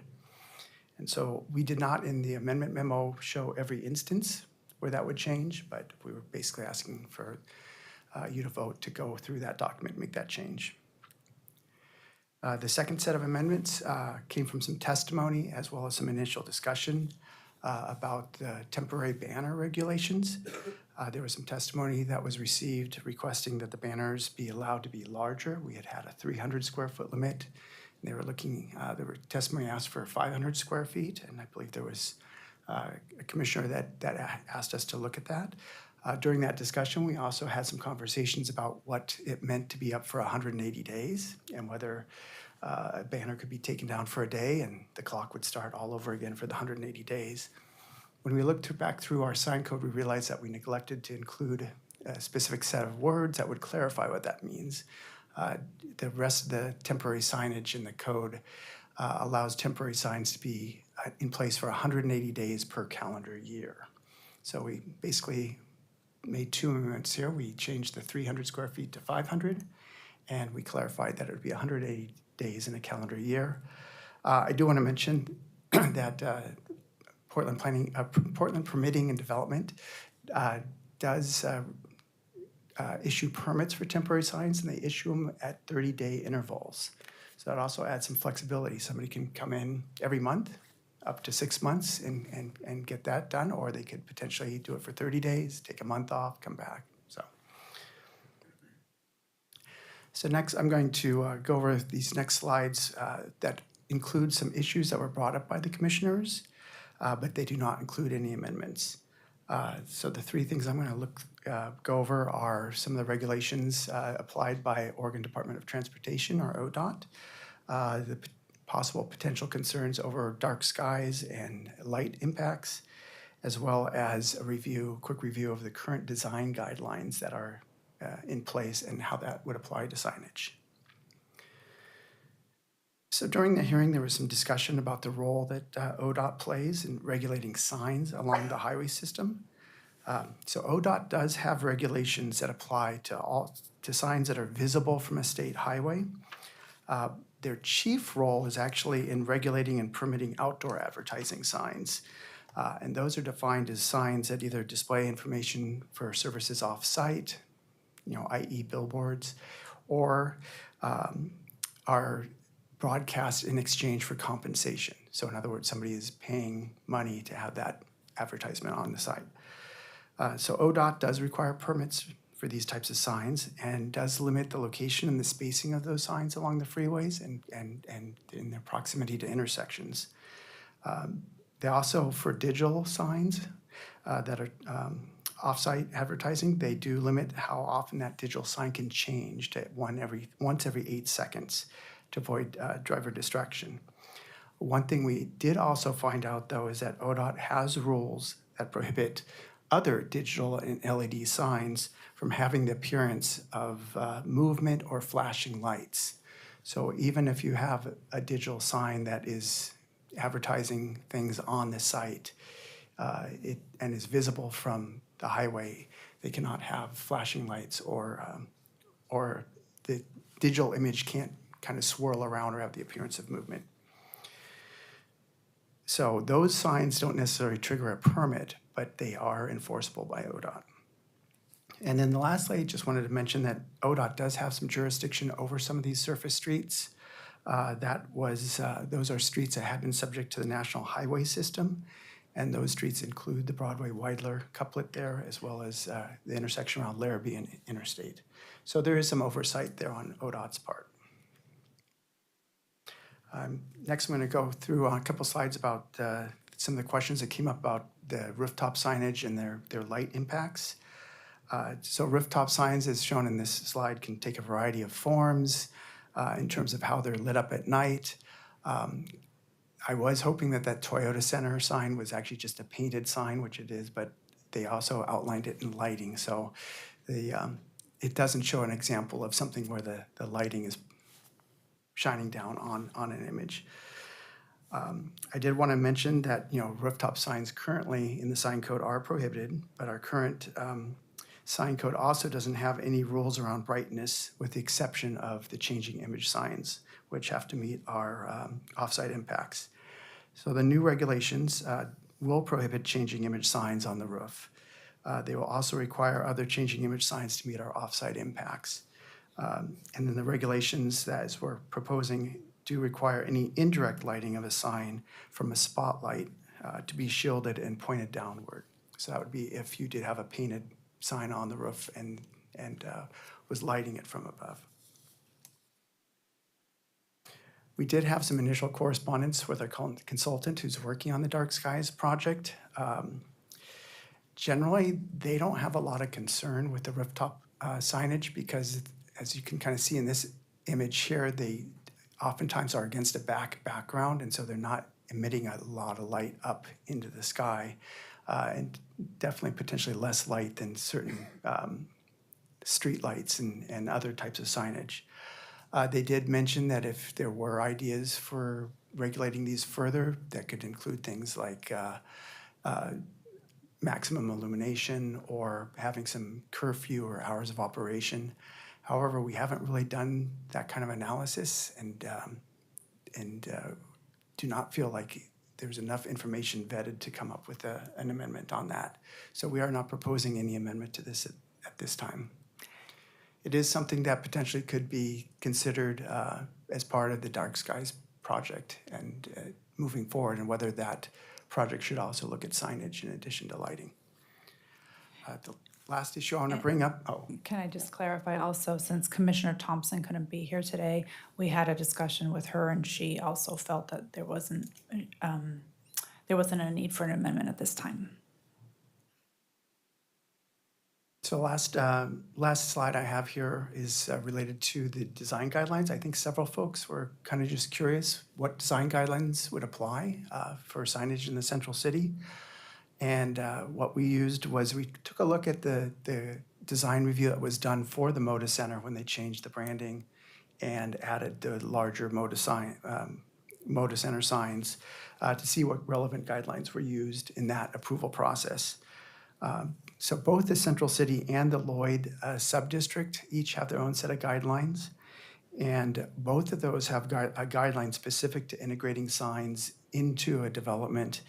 And then in the case of the Lloyd District, it has a provision to limit the visual clutter of freestanding signs. There are also some other guidelines that I think peripherally would apply, and in the case of the Moda Center did apply, to kind of look at the context of an area when looking at the sign program, as well as the building context, looking at some of the design of the building to ensure that the signage is integrated into parts of the building that don't detract from design elements of the building. So there are several guidelines that would be reviewed as part of any kind of sign proposal or a master sign program. And with that, I'm going to give it back to Sandra to wrap it up. Yeah, I hope you feel that we presented all the information that you were discussing in a concise manner last time. So the next steps for the commission on this is we're hoping for a vote today. The steps would be to consider and move and discuss and then vote on the two amendments that have been presented, the district name and then the amendments on temporary banners. And then if those are passed, then that means that the proposed draft has been amended, and then consider voting on the project as a whole. And with that, I'll pass it to you, Chair O'Mara. Thank you both so much. So up first is a consideration and vote on amendments. But before we get to that, are there any general questions about the additional staff presentation today? Commissioner Lang. Yeah, Wade Lang for the record. Just real quickly, walk me through, say, Rip City Management, this all gets approved, it goes up the line, everything's fine. They put together their signage plan as part of the renovation and stuff. Can you walk us through that process? Where does it go? Who's involved? Is the public notified? Are they engaged in that process as it goes forward? Sure, Commissioner Lang. So there's a couple things. Whether they are just coming through with a sign program, or even if they're potentially doing an individual sign that would trigger design review, or if they are doing a larger scale alteration or upgrade to the Moda Center in the Rose Quarter area and incorporating the signs into that. In either of those situations, they would be subject to design review, which is a discretionary design review. Signs and alterations are generally what's known as a type 2 review, so it's a staff level review. But it is something that gets noticed. It gets noticed to neighborhood and business associations. It gets noticed to folks within 150 feet of the property line. They would have to show findings of how they're meeting the approval criteria within those guidelines. And then the staff would make a decision. There would be the noticing, there'd be also released to other bureaus in case there's any other issues that come up from the other bureaus. They would make a decision. There would be a potential 2-week appeal process. Somebody could appeal it. If it's appealed, it goes to the design commission for the final decision. So it is a discretionary process. It's done, the first decision's at the staff level, and then if it goes on appeal, it would go to the design commission. Thank you. So on that big digital sign we're talking about that could have visibility from the freeway, going through that process, does ODOT get involved in that? And where in the process is ODOT involved in that? That's, I think, basically, if they were going to do a sign that required a permit from ODOT, that would be its own separate process. They would have to do both. Yeah, ODOT kind of has its separate piece. I am not sure if Portland Permitting Development actively send out notice, but I think if it's adjacent to ODOT, they may actually let ODOT know on that. I also, in talking to the sign folks from ODOT, it does sound like they have regional representatives that also kind of keep their eye on things and look to see if there's something that's out there that's been put out that either doesn't abide by the rules or came in without, say, a billboard that didn't come out without an ODOT permit. From what I've gathered, most of the outdoor advertising signage, there's a cap on. And so I'm not sure if there's even the ability for an outdoor advertising sign that would need a permit to be able to get a permit at this point without other signage in that area being removed. But that would be all ODOT's call. Right, but there's basically two processes, the local land use process, which is what we're dictating here, and then ODOT's process for signs that are visible from the freeway.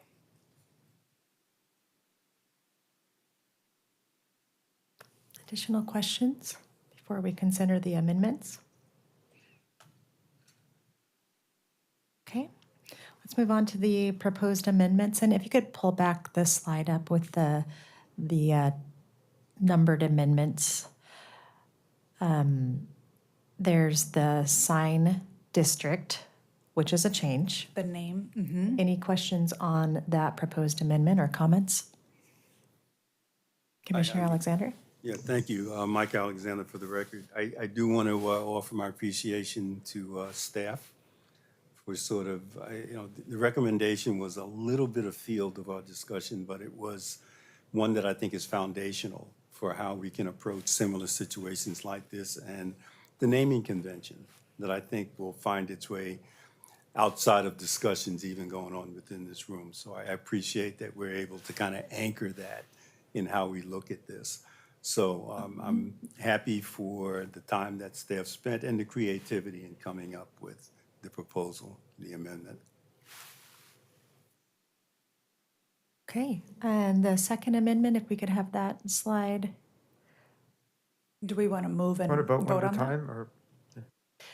Yes, we can go ahead and do that. Let's see if there's a motion for the Amendment 1, district name. Do we have a motion to approve that amendment? I so move. Okay, Commissioner Alexander, is there a second? Second. Commissioner Lang, any discussion? Okay, and we can have roll call, please, Julie. Alexander? Aye. Ames? Aye. Lang? Aye. Council? Aye. Routh? Aye. Spivak? Aye. O'Meara? Aye. That amendment is unanimously approved. We will now advance to the second, which is the temporary banner amendments. Any additional questions on this before we go to motion? Okay, is there a motion to approve this amendment? Commissioner Routh, so move. Okay, is there a second? Spivak, oh, you suggested it. You take it. Go. Okay, Spivak second. Okay, any discussion? Okay, roll call, please, Julie. Okay, Alexander? Aye. Ames, Aye. Lang, Aye. Council, Aye. Routh, Aye. Spivak, Aye. O'Meara. Aye. The amendment is unanimously approved. And now advancing to the package overall. So now we will consider to recommend the Royce Coder Entertainment Subdistrict, which is now the Sign District, to City Council. So the motion would be to adopt the report as amendment and amend the land use regulations and site code sections 32.10, 32.32, and 32.34 as shown in the proposed draft as amendment. And I will go ahead and make that motion since I just read through the details there. Is there a second?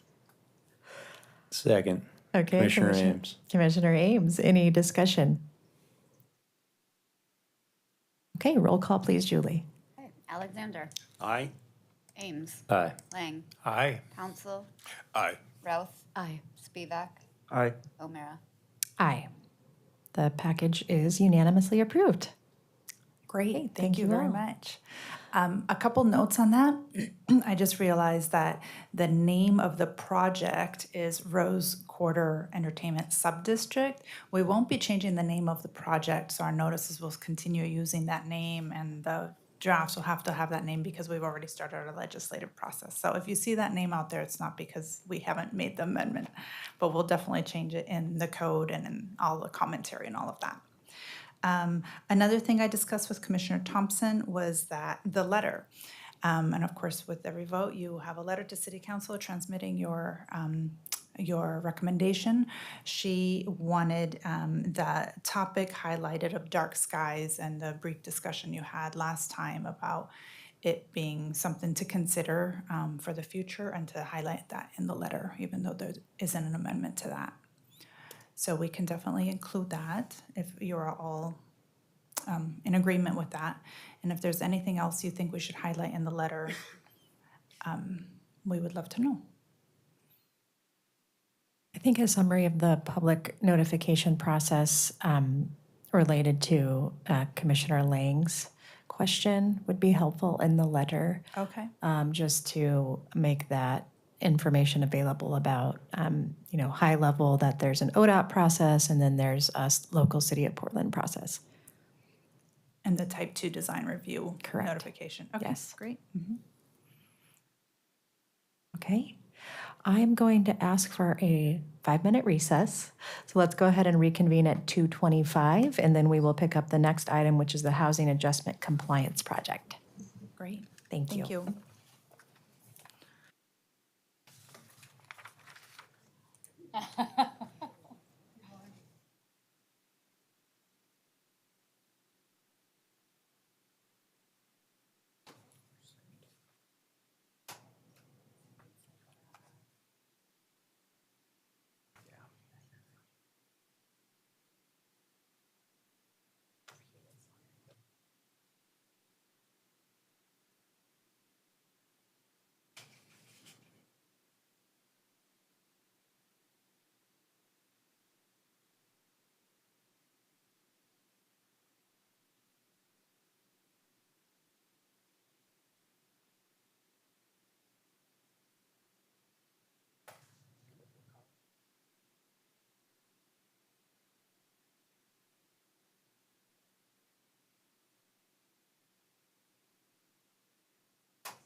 Chips and a cup of dip.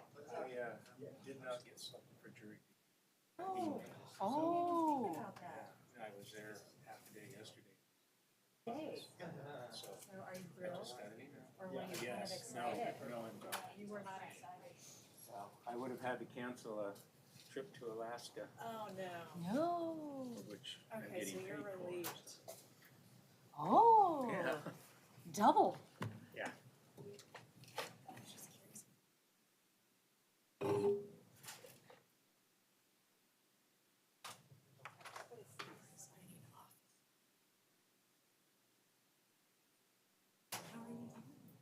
Okay, a little tired. It's an understatement.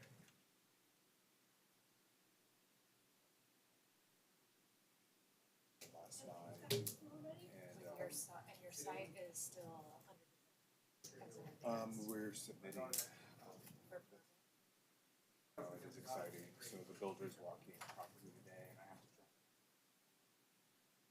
drive. Oh my God, how long does that drive take? It takes about, I have an EV, so I have to stop and charge.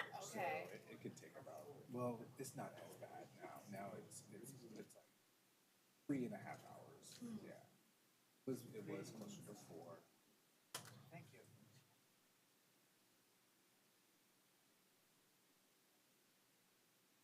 Or do we need to get there? Yeah, but I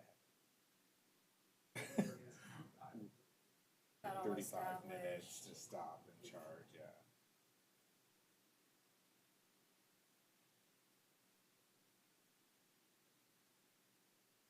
Hope that we can break ground in the spring, but would probably take 6 to 9 months.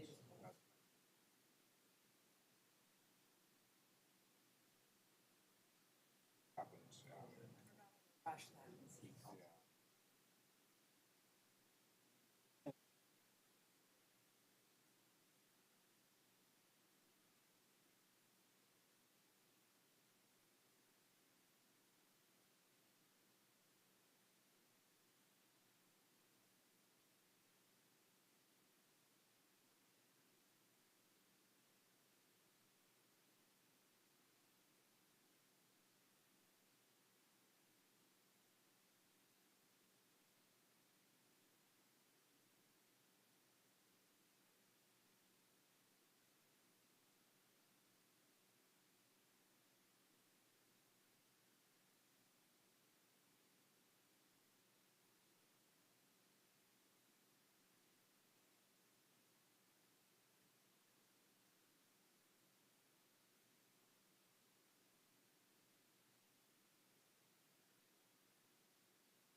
Test. Oh, sorry. Ooh, I think. That's very close. Okay, we are reconvening the Planning Commission meeting. This is the September 10th, 2024 Planning Commission meeting for the City of Portland. We took a short recess and we are back. The next item on our agenda is the Housing Adjustment Compliance Project. This is a work session. So we have Sandra Wood and Phil Namany here from the Bureau of Planning and Sustainability. Before they start their presentation, are there any disclosures related to this item? Okay, seeing none, we will hand it over to Sandra and Phil. Good afternoon, Commissioners. Thank you again for having us. This is the Housing Adjustment Compliance Project. You held a hearing on August 27th, and today is a continuation of that hearing, and we're hoping a vote on this topic. My name is Sandra Wood. I'm the Co-Development Manager at BPS, and I use she, her pronouns. Phil Namany is with me. He's the project manager, and he uses he, him pronouns.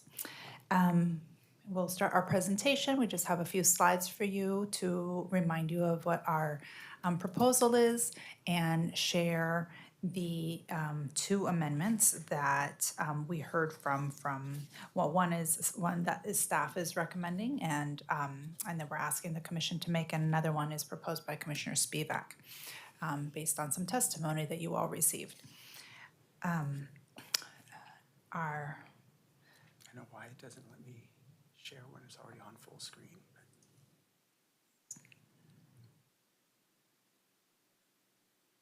Yeah. Okay, we'll have.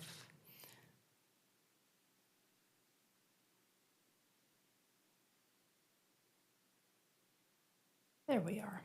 Great. So we'll share a review of the project and proposal, present the potential amendments you have on the table, which are two. You'll have time for discussion, consider and vote on the amendments, and then consider and vote on the whole project.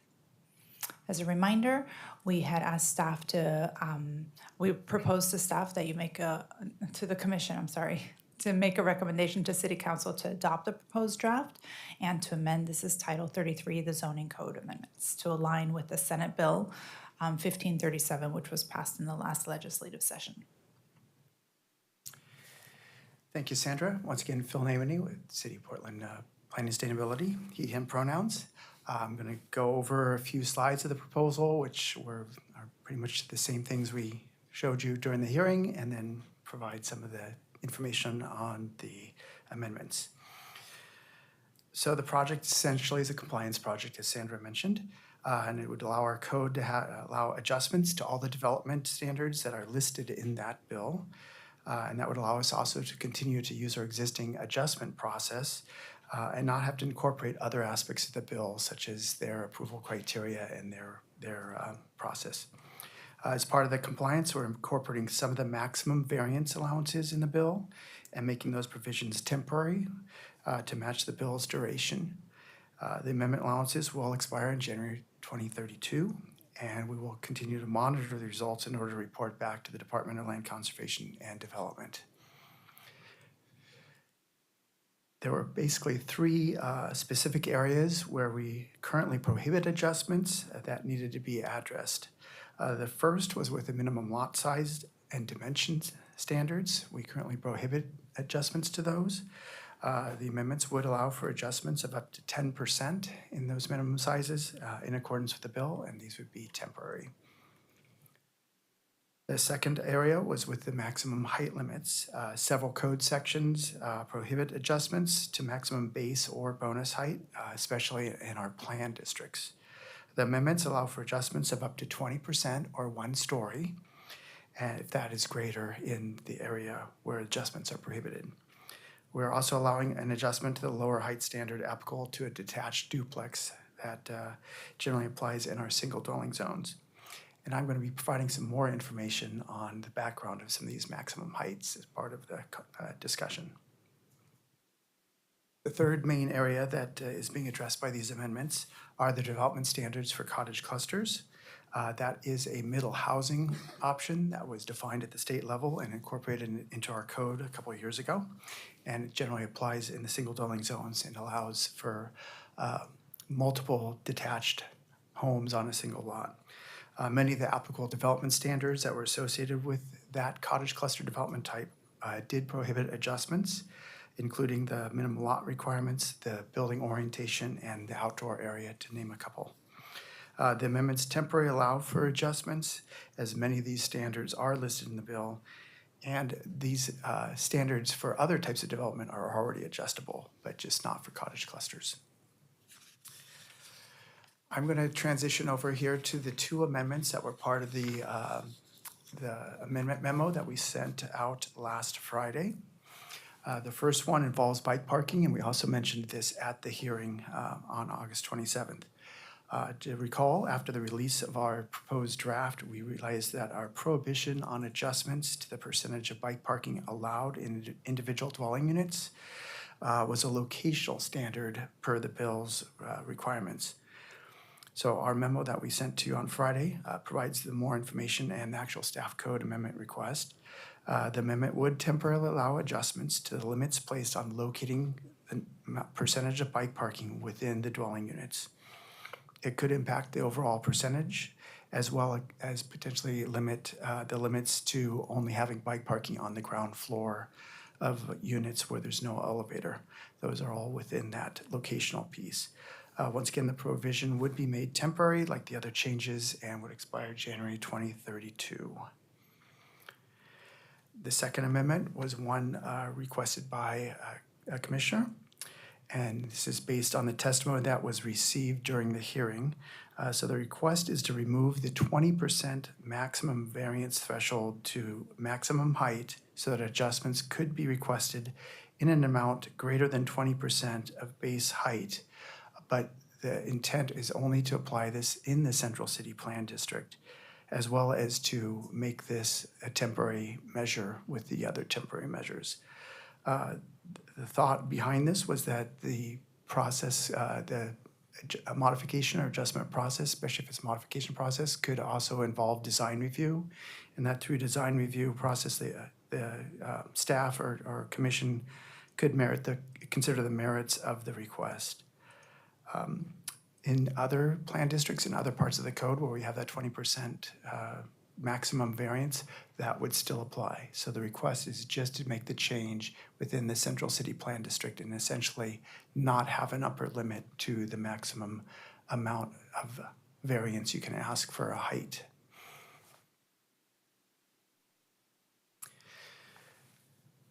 So we didn't have a whole lot of discussion on that specific topic.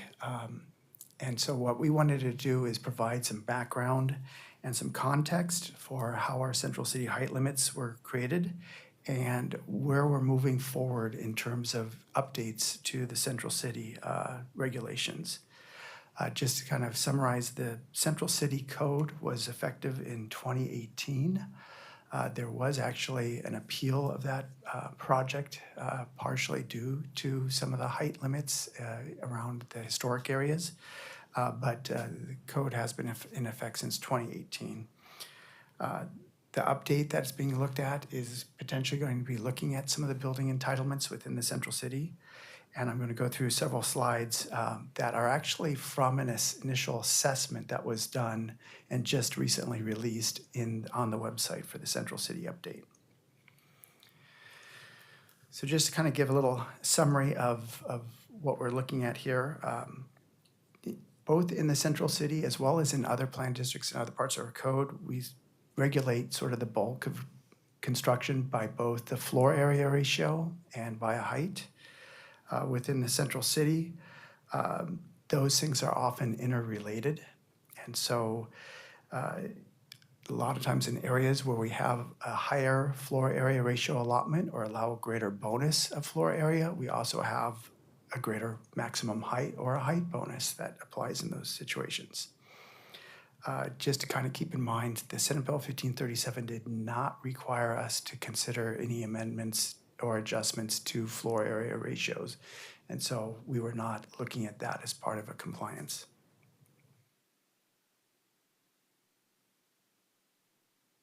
So just to kind of, this is not an easy map to read, but it's to kind of illustrate that the height limits within the Central City are very nuanced and finely tuned. They often change block by block and street by street. This was done through a lot of discussion and work with stakeholders. I believe there's probably over 1,000 comments that came in on these plans. And there was a lot of discussion with property owners, architects, residents, and so on. And some of these areas that do allow heights up to 460 feet. But in other areas, there's a more nuanced piece, and a lot of times it's based upon, as I'll show in a couple slides, it's based upon some of the surrounding areas. So, oh, okay. That's kind of nice. So look, a little nap Yeah. time. I don't know if we want people to go to sleep. I know. Yeah. So as I mentioned, there's a variety of reasons why there's a range of height limits and why some areas we require lower maximum heights in the central city. Some of these reasons can include its proximity to historic districts where there's an existing grain of development with some of the historic buildings that maybe have a lower scale. There's also areas that transition to some of our public open space areas. And there's some areas that are close to our view corridors where there's maybe public views from streets or from bridges and things like that that provide views from a public right-of-way of things like Mount Hood and so on. And so then there's some transitions and view corridors within that may have a lower height limit. Lastly, there was an acknowledgement of where the central city may abut another neighborhood district. And so there's some transition areas where the height may go a little lower in those situations. This next map kind of shows the area where height was increased in the central city, where it was decreased, and where it was kept a little more constant. So the light and dark blue are areas where the height limits were increased as part of the Central City 2035 plan in 2018. The orange and the red were areas where the height limits were decreased more significantly. And those, as you can see, kind of either wrap around some historic areas, or they may be aligned with some view corridors, or they may be along a neighborhood boundary. And then lastly, the yellow areas are more of a wash. They kind of showed areas where the height limit ranged from a small decrease, I think it's something like 15 feet decrease, up to an 80-foot increase. And so from that, you can see that we did actually increase the height limits in a lot of the areas of the city.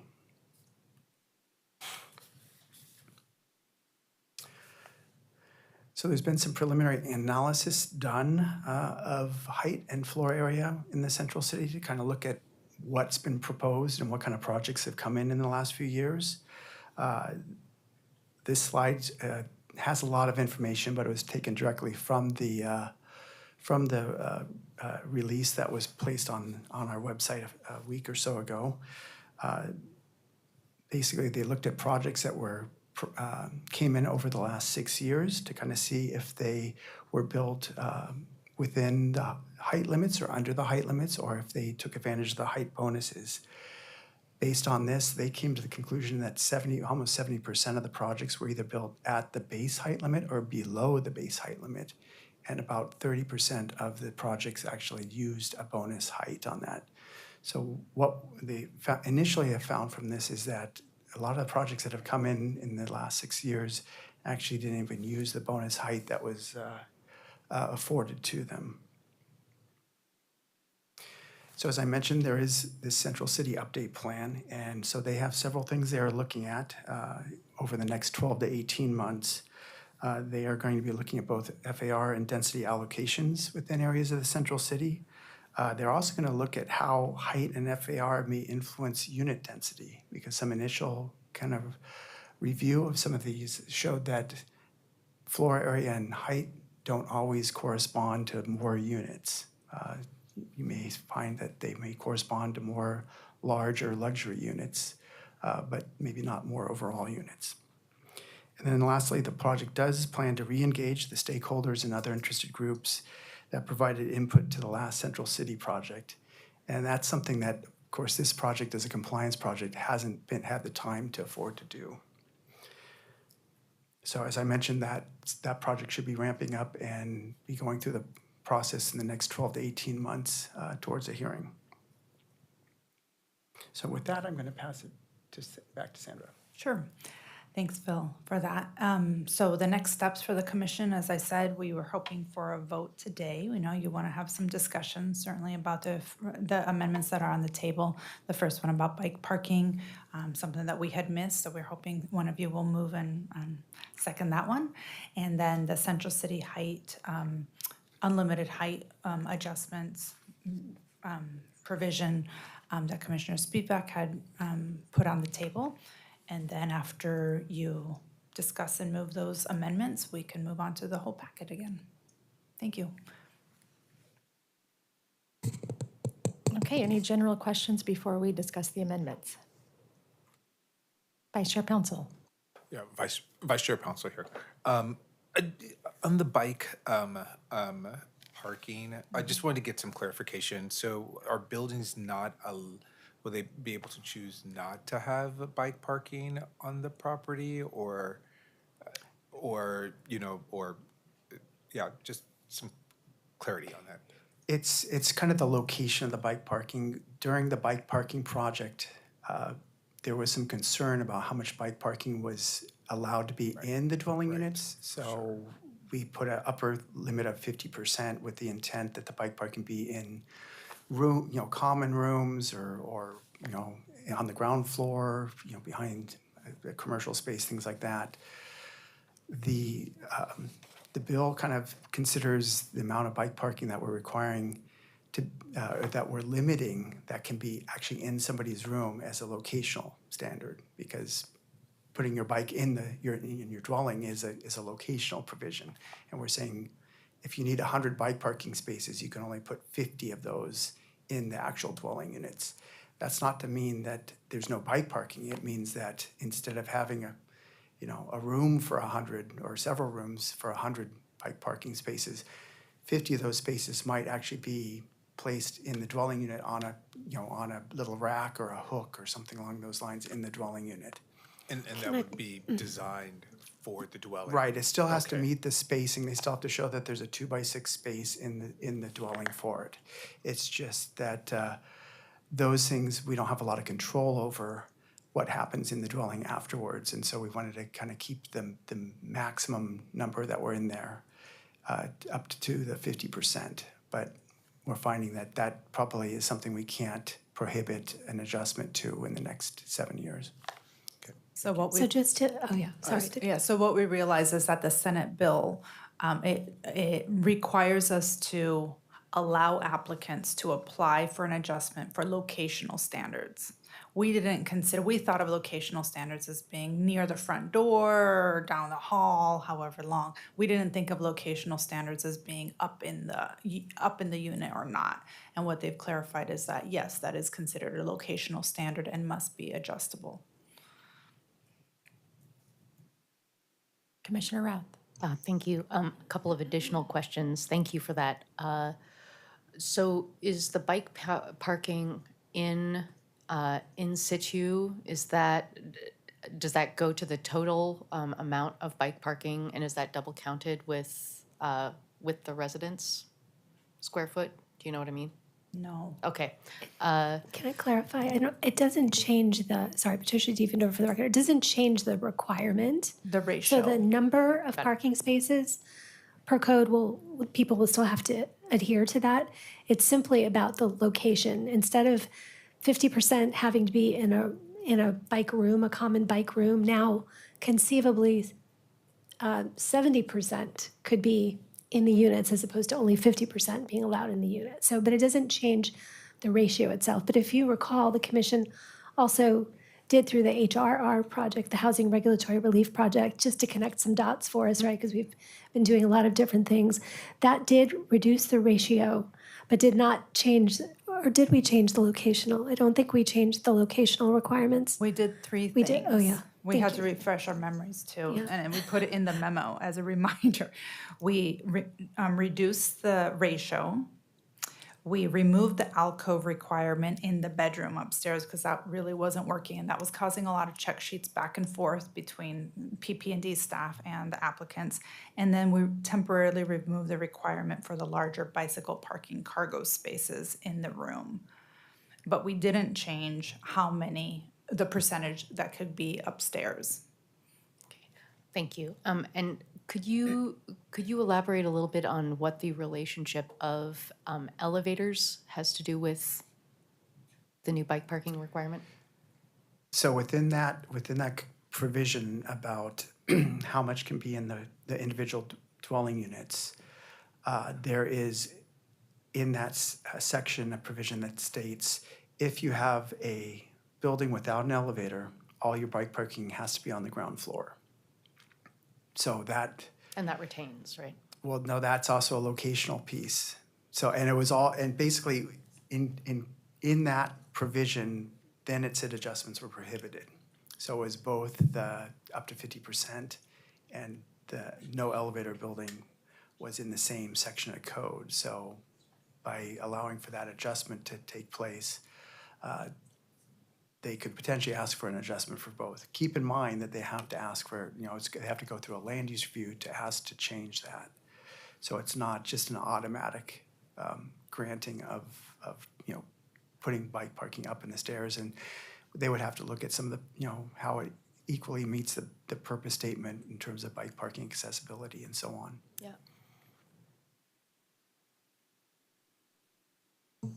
Okay, well, we had discussion on that amendment then. Any other, since we're clearly on to the bike parking amendment, any other questions or discussion specific to that amendment? Okay. Can we have the amendment language brought back up, please? And do we have a motion to approve this amendment specific to the bike parking? Commissioner Lang moves to approve. Okay, is there a second?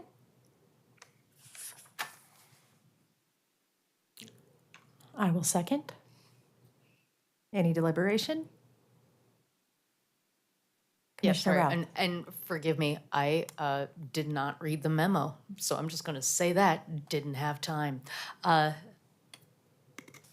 still curious as to, I just wanna be clear.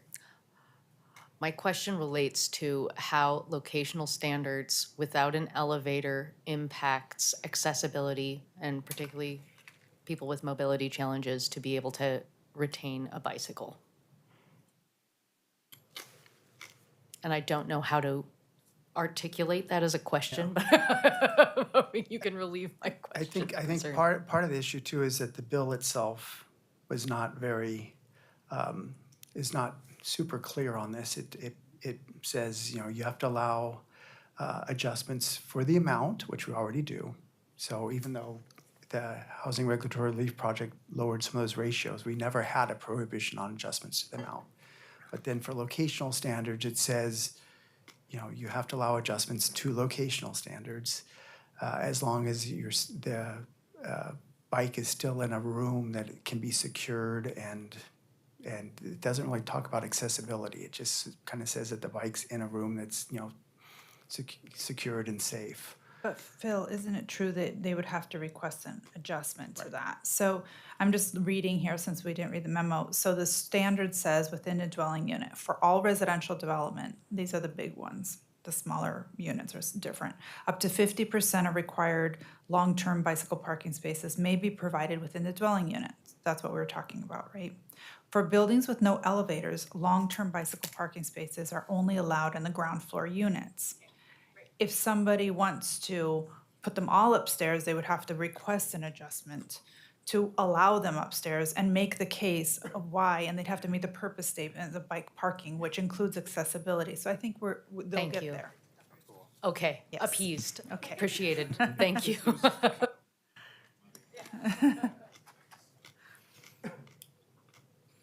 Okay, I think we are on to roll call, Julie. Okay, great. So reminder, this is just for the bike parking amendment. Alexander, Aye. Ames, Aye. Lang, Aye. Pouncil, Aye. Routh, Aye. Spivak, Aye. O'Meara. Aye, the amendment is approved. On to the second amendment. Questions or commentary? Commissioner Spivak, would you like to add anything, as I believe this was your... Yeah, I will. I'm getting a sense that staff's not supporting this amendment. So if I'm correct on that, I'll make a pitch for it for consideration. So my pitch is that I mean, the reason this project was initiated by Oregon's legislature is to remove obstacles to housing and to get more housing built. And City Council did spend a lot of time on height limits in Central City before 2018. And I think that I just went with my family down to Chicago, actually when I was making my comments on this, and I noticed a couple things. They have lots of downtown office vacancy, and the city is also booming because a lot of people live there. They have large buildings, and frankly, the buildings that our height limits in Portland are puny compared to anything in Chicago. So it's one city I don't mind to use an example, but I think that we learned as a city since 2018 that we need more people living downtown. And I think that if someone wants to propose a tall, thin building, I think we have the regulatory tools to make sure that it's appropriate. So if someone wants to build a large building, they were going to have to sort of seek an adjustment to height limit. They would still have to deal with scenic resources. They'd have to deal with design commission. We can empower and trust that group to make decisions. They'd have to do a shading study. There's a lot of stuff that they would have to do in order to create this taller than tower. And my feeling is that if someone were to propose that, then that would be a great problem to have someone trying to build that housing downtown. I think that I'm glad that Portland has a nuanced height limits all across downtown, that we went through that process. That's the base zone. If you want to do that, you don't have to ask anything. But if you want to go higher, I think we should give people the chance to ask it. And lastly, I guess the testimony received proposed that this amendment be going on perpetually to allow, and I'm not proposing that, I'm proposing that this stay with the same 5-year limit proposed in the rest of this bill. So that's kind of my pitch. I can take questions. Or, I guess the other thing is that when we had the presentation, we were talking about it last time, it seemed like it might be confusing to allow height limits. I want to clarify, this is for buildings, only for residential buildings. There's 75% residential. So these buildings would already qualify for the FAR and the height bonus built into the code right now. This would be adjustments to that height. It wouldn't let you build taller other buildings downtown that don't serve the residential need. That's it. This is Commissioner Pouncil. I have a question. So this is for housing emergency. Am I correct on this?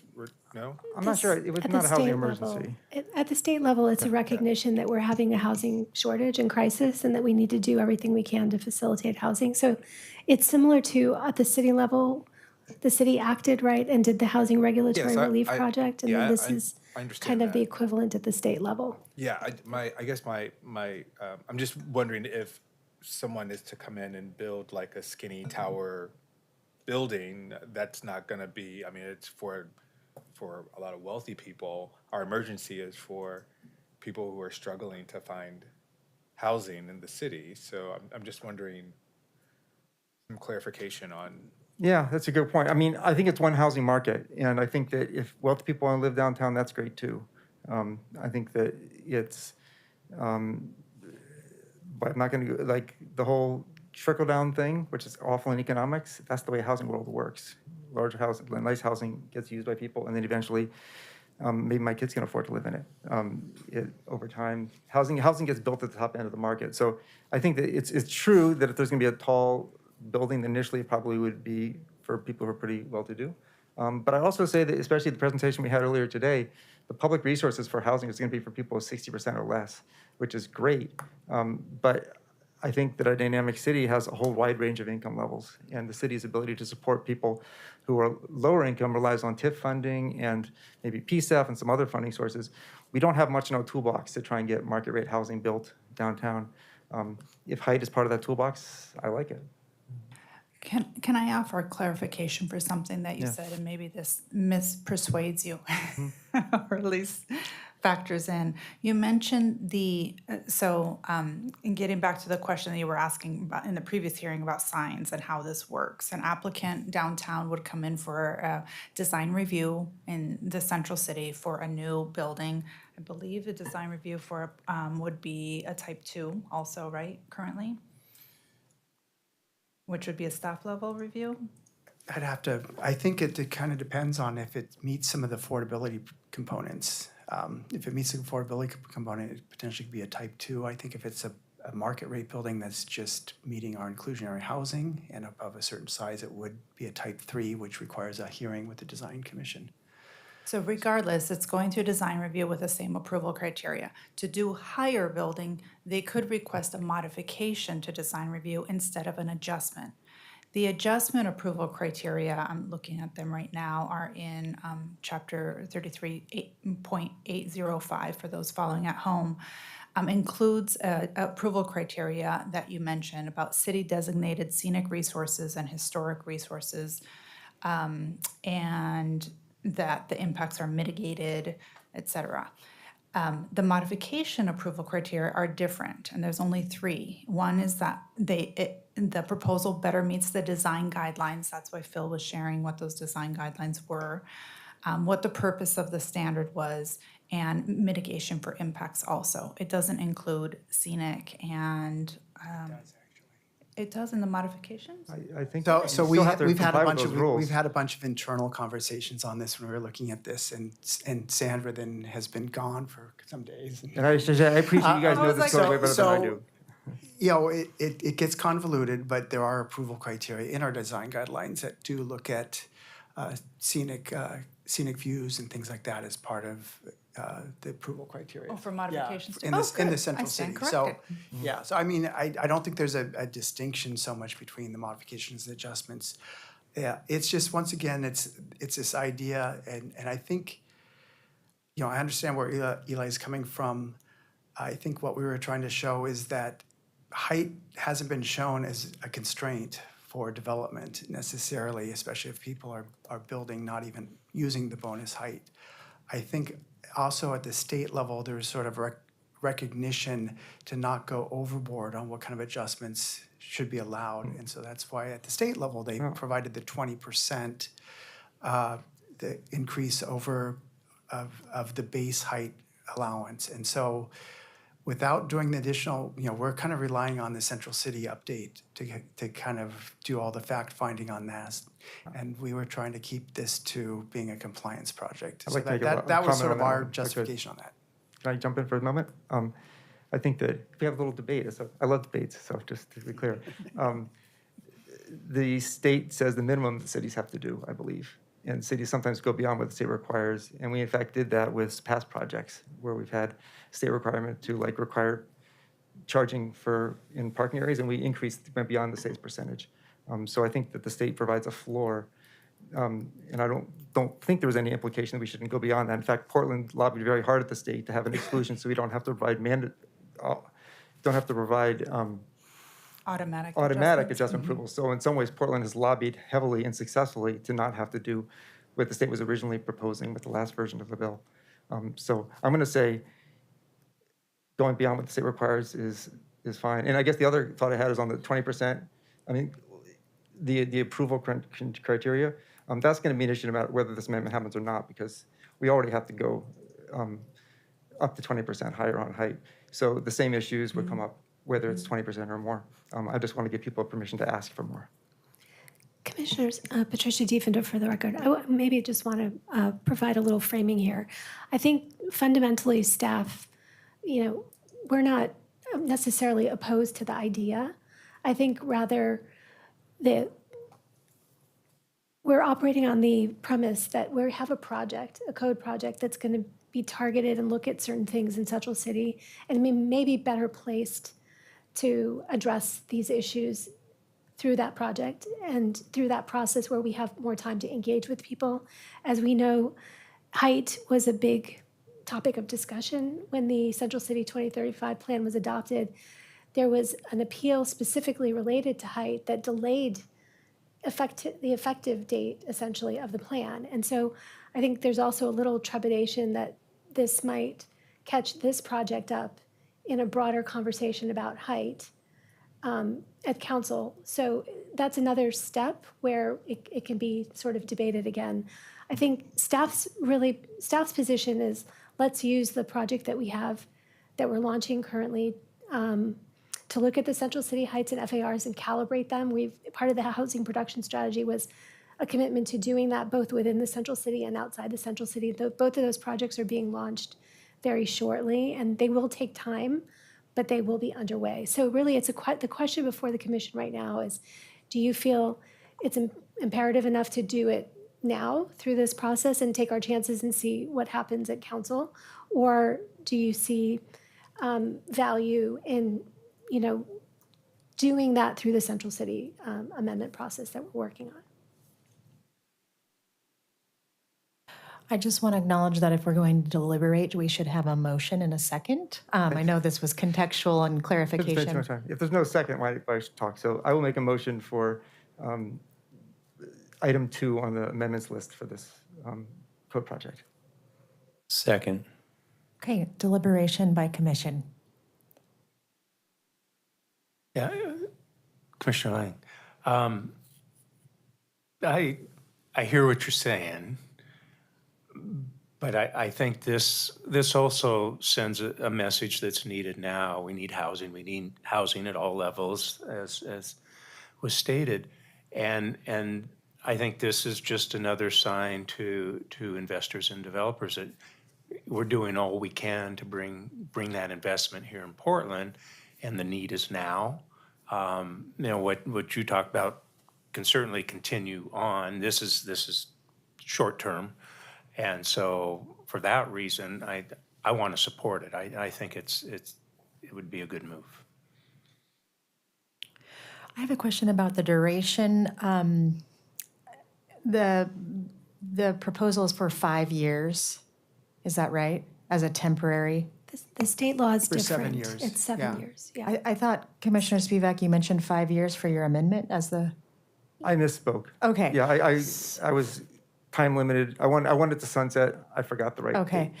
date. I see this sort of part and parcel to the housing regulatory relief. I'm wondering if an adjustment could be made to align this, if we are considering a vote, with the housing regulatory relief timeline, which is now ticking, I believe, into the 5-year, and that the review of this could then be part of that housing regulatory relief look back. Chair O'Meara, I would suggest that if the commission is going to consider that we just leave it aligned with Okay. the expiration date for this project, so Okay. it's So it'd be a confusing 7-year. enough as it is, yeah. Because Okay. then, yeah, because then I think we would have to have the 5 years and then a different one for 2 more years. Okay, understood. Well, it seems like the data that's been presented is that few developers have taken advantage of the bonus FAR as it is. So in my opinion, this is a relatively low risk. And it is essentially a pilot period, right, to see. And it more sets a statement around an additional tool that could be utilized, but based on the data before us, it's unlikely that it will be, given that there's been few developers that have gone after the bonus and FAR provisions that are already available to them. Okay, any additional comments or deliberation? Commissioner Rao. I'll just say briefly, I agree. I hear like that there has been calibration and now we're potentially messing with it. And I'm sorry. I also feel, I've also been feeling what Commissioner Lang had mentioned, like the importance of signaling. And I admittedly, just personally, I feel greater consternation around a few things that we have already done, which are to transfer industrial land to mixed commercial, and to do a moratorium through housing regulatory relief on first floor commercial. So this one to me is a little more, as Chair Rain says, is a pilot with low risk. Thank you. It's the first time I've been called Chair Rain, but I like it. Oh, sorry. Puts a spin. Okay, any additional deliberation? All right, I think we can go to roll call for this amendment. Great, thanks. Alexander. It's in deliberation, but I admit the more this discussion went on, the foggier it became to me. And then it brings me to a point of either voting for omission or commission. I'd rather be guilty of doing something than of doing nothing, so aye. Ames. Aye. Lang. Aye. Pouncil, Aye. Routh, Chair O'Meara, aye. Spivak, Aye. O'Meara. Aye. The amendment is approved. Okay, on to the package. Project package.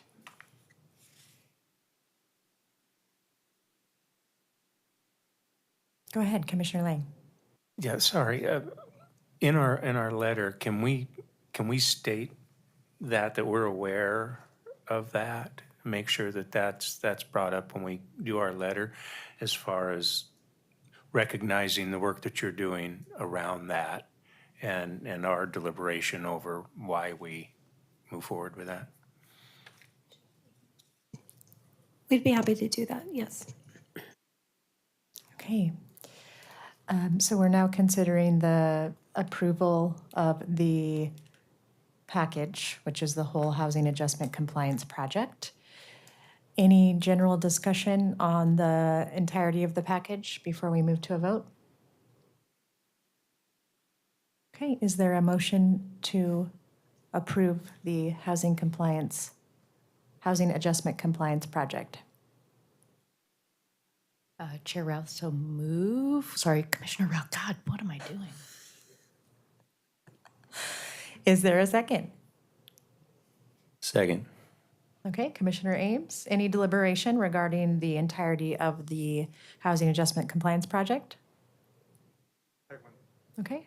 I just want Commissioner to Spivak. appreciate that Portland did get ourselves the opportunity to not have to offer automatic adjustments, which I know took work.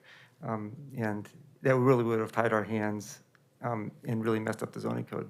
So appreciate that. Thank you, Thank you for Commissioner Spivak. saying that, Commissioner Spivak. We appreciate that. Okay, on to roll call, please, Julie. Great. Alexander, Aye. Ames, Aye. Lang, Aye.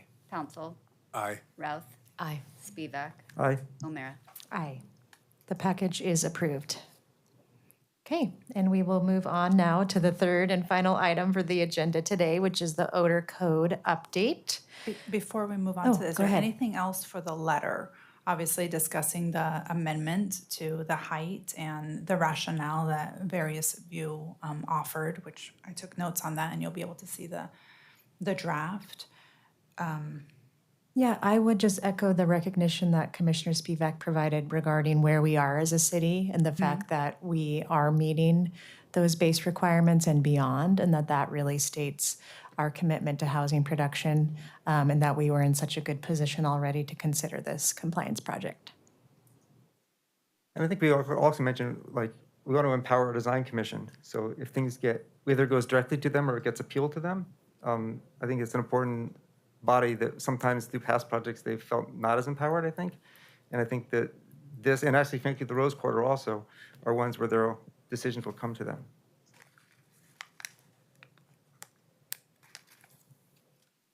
Great. I think we Okay. have enough for the letter. Thank you. Thank you so much. And handing it back to you, Sandra, and actually we'll be inviting JP McNeil up. So thank you so much, Phil, for your presentation and support on those previous two items. And we'll invite JP McNeil up for the odor code update. This is a work session. The written and oral testimony has been closed for this item. Are there any disclosures from Planning Commission related to the odor code update? Okay, thank you. We're ready for presentation. While you get ready there, I just want to appreciate Phil and clarifying my misspoken words. You miss a day of work and all of a sudden you're completely out of the loop of what the decision's been made. It's not easy to call your boss out up on the dais. I don't know if he's here. Thanks, Phil. Okay, well, JP gets us started. I will get us rolling on this. This is the odor code compliance project, and this, not compliance project, odor code update project. And in this one, we are amending a different city title. It's title 29, 33 and 29. Thank you. And this is a continuation also from the hearing that you had on August 27th. And in this case, we don't have any amendments that we heard from any of the commissioners. So we don't have any amendments to go through. We think we can get a vote from the commission today. And JP will just run you through a refresher on what the proposal is and clarify some things that were asked last time. My name is Sandra Wood, Co-Development Manager at BPS, and I'll pass it on to JP. All right, thank you, Sandra. I'm JP McNeil with Bureau of Planning and Sustainability for the record. So, Sandra, thanks for the introduction. So just really quickly, just walk through the staff proposal at the start here. That we're proposing that you, the Planning Commission, recommend to City Council to adopt the proposed draft and amend Title 33 in Planning and Zoning, the zoning code as shown in the proposed draft. And then we'll be talking about the changes that Sandra mentioned to Title 29 property maintenance, but just a reminder, those are within they're not in your purview, so that's a recommendation that's going directly to City Council. So, okay, so we covered the proposed changes in detail at the last meeting, so I'm not going to go too deep into them unless you have some questions. But here's a summary of the goal and the proposals as a reminder. So the goal of the project is to update Portland's offsite odor regulations with amendments to Title 33 and Title 29 property maintenance. And these amendments recognize that the odor standards are inherently subjective, they're challenging to enforce, but they're still necessary for some uses, and the uses that have the potential to produce noxious odors. So the 4 main proposals with the project, as I mentioned, some are there's 2 that's Title 33 and 2 that fall within amendments to Title 29. And so the first proposal is to move the odor standard from Title 33, the zoning code, to Title 29, property maintenance. And this is because the zoning code just isn't a good fit for odor regulations that are inherently subjective and difficult to measure, and that makes enforcement challenging. The zoning code is better suited for evaluating clear and objective standards as they relate to future development rather than operational standards, which is what these offsite impacts standards are. And so for that reason, we're proposing to take them out of the zoning code because they're better suited. The zoning code is better suited for reviewing building permits with clear and objective standards and not looking at things at the time of building permit and not the operations of a future use. The second proposal sort of ties in with what I was just saying, and this one is to eliminate requirements for documentation in advance of compliance with the offsite impact rules. And so this one, first of all, it applies to all of the offsite impacts that are in that chapter, so that includes odor, which we're moving out, and then also it will continue to apply, or this change will apply also to the noise, glare, and vibration standards. And what it means is that there will no longer be a requirement at the time of building permit to document compliance with the offsite impact rules. And this is because the offsite impact standards, like I said, they apply to the operation of a use, and that's after the building has been built and the permit's been finalized. And so with operations changing over time, and we don't always know what the specific use is going to be at the time of the building permit, it's not the right time to be looking at reviewing for offsite impacts. And instead, how it's generally done today is they're regulated as code compliance enforcement against operating businesses, and so this just sort of clarifies that. The third proposal, which is one of the Title 29 proposals that's going to City Council, this is to exempt retail sales and service uses from the odor regulations that are now going to be in Title 29.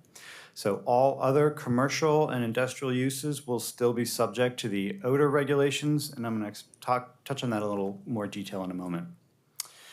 The final proposal is to set new parameters for enforcement of the odor rules.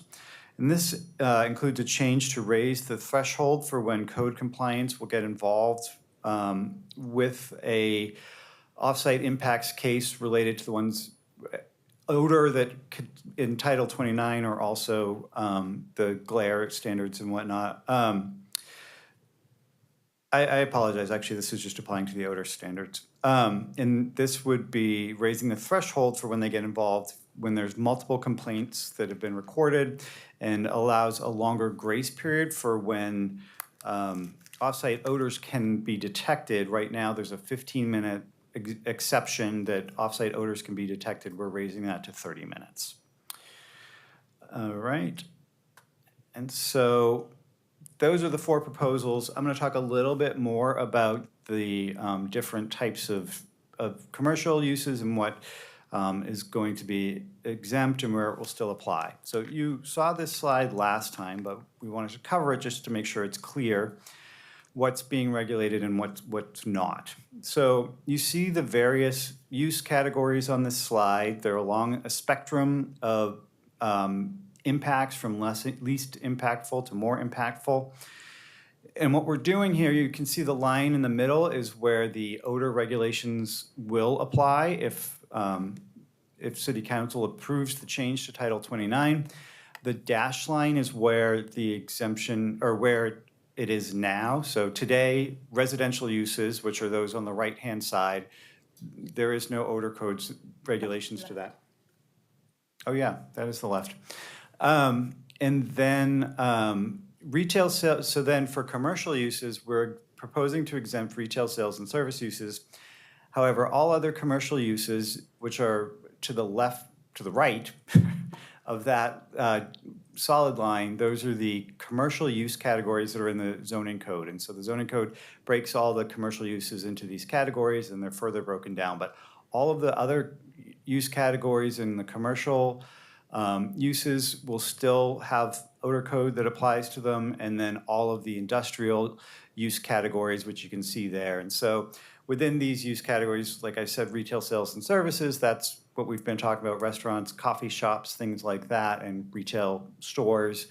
And then things over like vehicle repair, quick vehicle services, manufacturing, production, all of that still has, it would be subject to the odor code that will be in Title 29.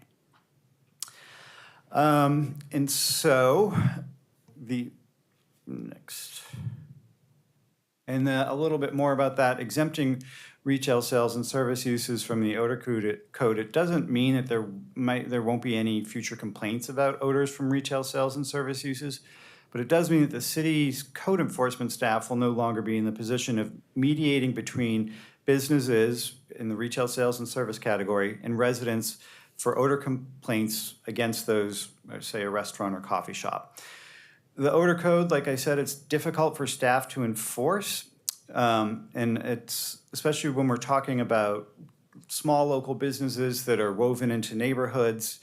And so it doesn't mean that all uses will be exempt, but just the retail sales and services, and that the city won't be enforcing those rules that could result in a local business deciding to shut down because the cost of coming into compliance is too high. Instead, we're proposing that when issues do arise between retail sales and service uses and neighbors, there are other avenues to resolution available, like mediation, private services that can help work out solutions between businesses and neighbors. An example of that, currently there's Resolutions Northwest, which is an organization that offers services for mediation between neighbors and businesses. And then there is, as a last resort, that the civil court system is available that could help to resolve more intractable property disputes that are related to odor codes and retail sales and service uses. So again, those are the proposals. I wanted to just walk through them with you to remind you, and then this is back to our proposal where what we're asking you to do is to adopt the report, the proposed draft, and to recommend to City Council to amend Title 33 as shown in the proposed draft. And we didn't hear any amendments to the proposal, so the staff proposal is just as shown here on the slide. So with that, unless you have anything to add, I'll turn it back to you, Chair O'Meara, for Thank you, questions or discussion. JP. Any questions regarding this item? There are no amendments proposed. Go ahead, Commissioner Lang.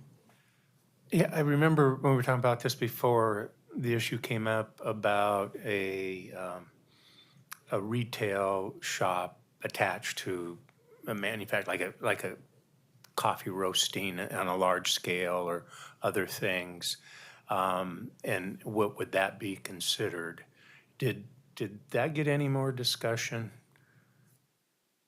So are you, if I understand, you're asking about, say, where there's a larger bakery where I think Yeah, we're we're talking about the the donut shop. The donut That's- shop that's where it they're came being, up. they may be being a larger production facility on site with a retail operation. Exactly. And so in that case, in a situation like that, if it is a manufacturing production use where they're making products that are being sold off-site or sold wholesale, well, then that's a manufacturing use, and that would still be subject to the odor code. And the retail sales use would be accessory to that. Or Okay, you may have said that last time too. to clarify that. So in that situation, it may likely be enforceable if the manufacturing piece of it opens that door. Thank you. Yeah, Vice Chair Pouncil here. I believe I called Sandra. I think I may have talked to you about this. But I was just wondering if there was any mechanisms in place, or maybe you already said this, I don't think so, but like a mechanism in place to like count or track complaints, just so that, not saying that the city needs to do any type of enforcement or staff needs to do enforcement, but just to keep a tally or a number to refer back to if this is a nuisance or not. I'm just thinking of ways that, people who may be subjected to noxious noise have some outlet, besides like going and doing something on their own. And also it would be a way for I guess staff to know that maybe there is a problem here, or maybe there needs to be more investigation at this site, because it's not just a one-off. Yeah. So Mike Liefeld, our colleague from PP&D Code Compliance, is available to answer this question. And Mike, Commissioner Pouncil and I were talking about if something doesn't rise to a code compliance case, can you walk us through how that works? Like if we get a call and if we track that? So.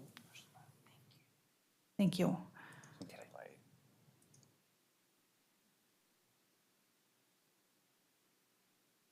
Is it on? Oh, thank you.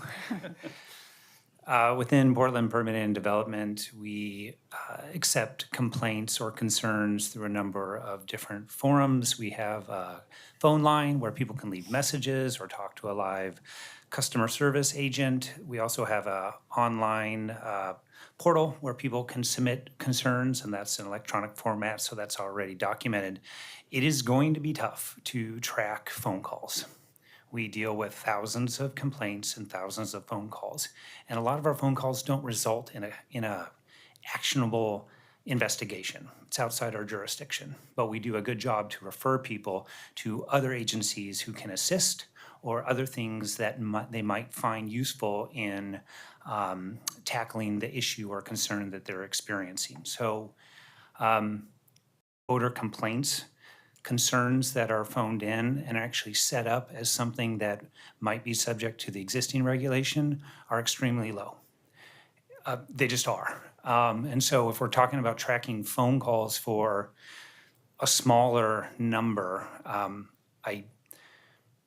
it can be done. We don't have a system to do it. We don't track any other phone calls like that. And so it'd be manual, and it would be subject to manual error. I would say that. Okay. All right. Well, thank you. I guess what brought it to my attention or brought it up is because I didn't get a chance to, I think we talked maybe briefly about this at the last meeting, but I live next to the Swan Island area, and when there were, odors from Swan Island that would impact the neighborhood, we would call DEQ, and basically DEQ would keep track of like how many people were calling about this odor from Swan Island. A lot of times what it turned out to be was that a manufacturer hadn't like changed their dampeners, and so someone would go out and say, hey, you need to change this, or you're gonna get a fine or whatever. So I'm just, so that's what made me think of like if there was a way that people could, because maybe the manufacturer or the person doesn't know that maybe that there's a problem that needs to be addressed, and maybe I'm just trying to figure out a way that there could be an easier resolution, that people have some place to go to versus them doing it on their own, and then there's like conflict, or how can the city possibly make this an easier way to remedy. And I think the difference in the case of the Swan Island example that you're giving is that DEQ has issued a permit for that, those businesses on Swan Island, so they have something to tie it to. I mean, we've got, hundreds of thousands of properties in the city of Portland, and we don't necessarily have permits for, each one, obviously. And just to underscore, we're only talking about retail sales and service businesses where this is applicable. So all the manufacturing, all of the industrial uses and other types of commercial uses. So it's just that one slice where we're not going to be enforcing an odor code on those. And so there's smaller businesses that aren't necessarily large manufacturing facilities. Thank you. Go ahead, Commissioner Spivak. I know this wasn't the genesis of this project, but I will give it credit for code reduction. This is the biggest reduction in the Title 33 since I've been here. It took like 40 pages to do it in commentary, but it became one page in Title 29, less than one page. So I think that's a good testament to a good project. Thank you. I also wanted to appreciate the cover graphic art. If JP, that was your selection, it was a very creative and interesting choice. Are we ready to move on to a motion for this item? And do we have a motion? If so, I so move. okay, Commissioner Alexander, is there a second? I second. Okay, any deliberation? Commissioner Lane? We're voting for the whole piece of it. Correct, yes, Okay. there were no amendments proposed, so this is for the entirety. If helpful, we can bring the language up for the. No, that's, Okay. there was 33 and 29, and that were inclusive, okay. Yeah, what you will be voting for is only the Title 33 amendments, So, okay, that's, which was to remove odor from 33, put it in 29. got it. And then the not require documentation in advance during the building permit stage. We could pull up the slide with Yeah. the proposal. Thank you. Okay, so the motion on the table is to adopt the report, amend Title 33 Planning and Zoning Code as shown in the proposed draft, and the amendments remove the odor regulations from the zoning code and delete requirements to document compliance with Chapter 32.262 off-site impacts at the time of building permit review. And the proposal also recommends that City Council, which will be outside of Planning Commission purview, amend Title 29. Okay, we can go to roll call, please. Julie? Okay, Alexander, Aye. Ames, Yeah, aye.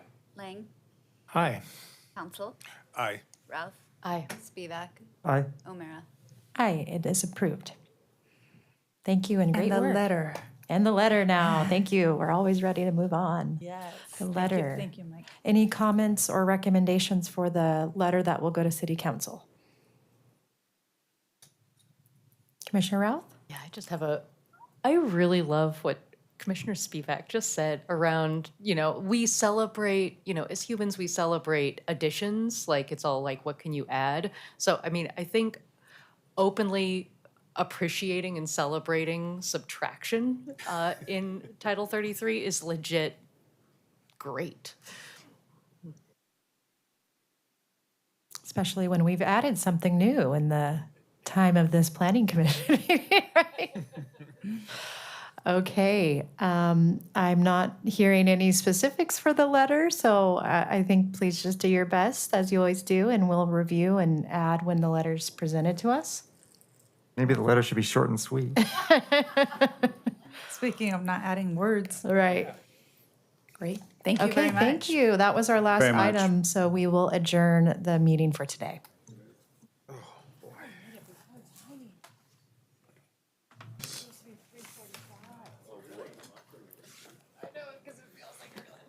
It is a really long one. Talk about feel. I know a certain Sightline Institute friend would be very happy with that.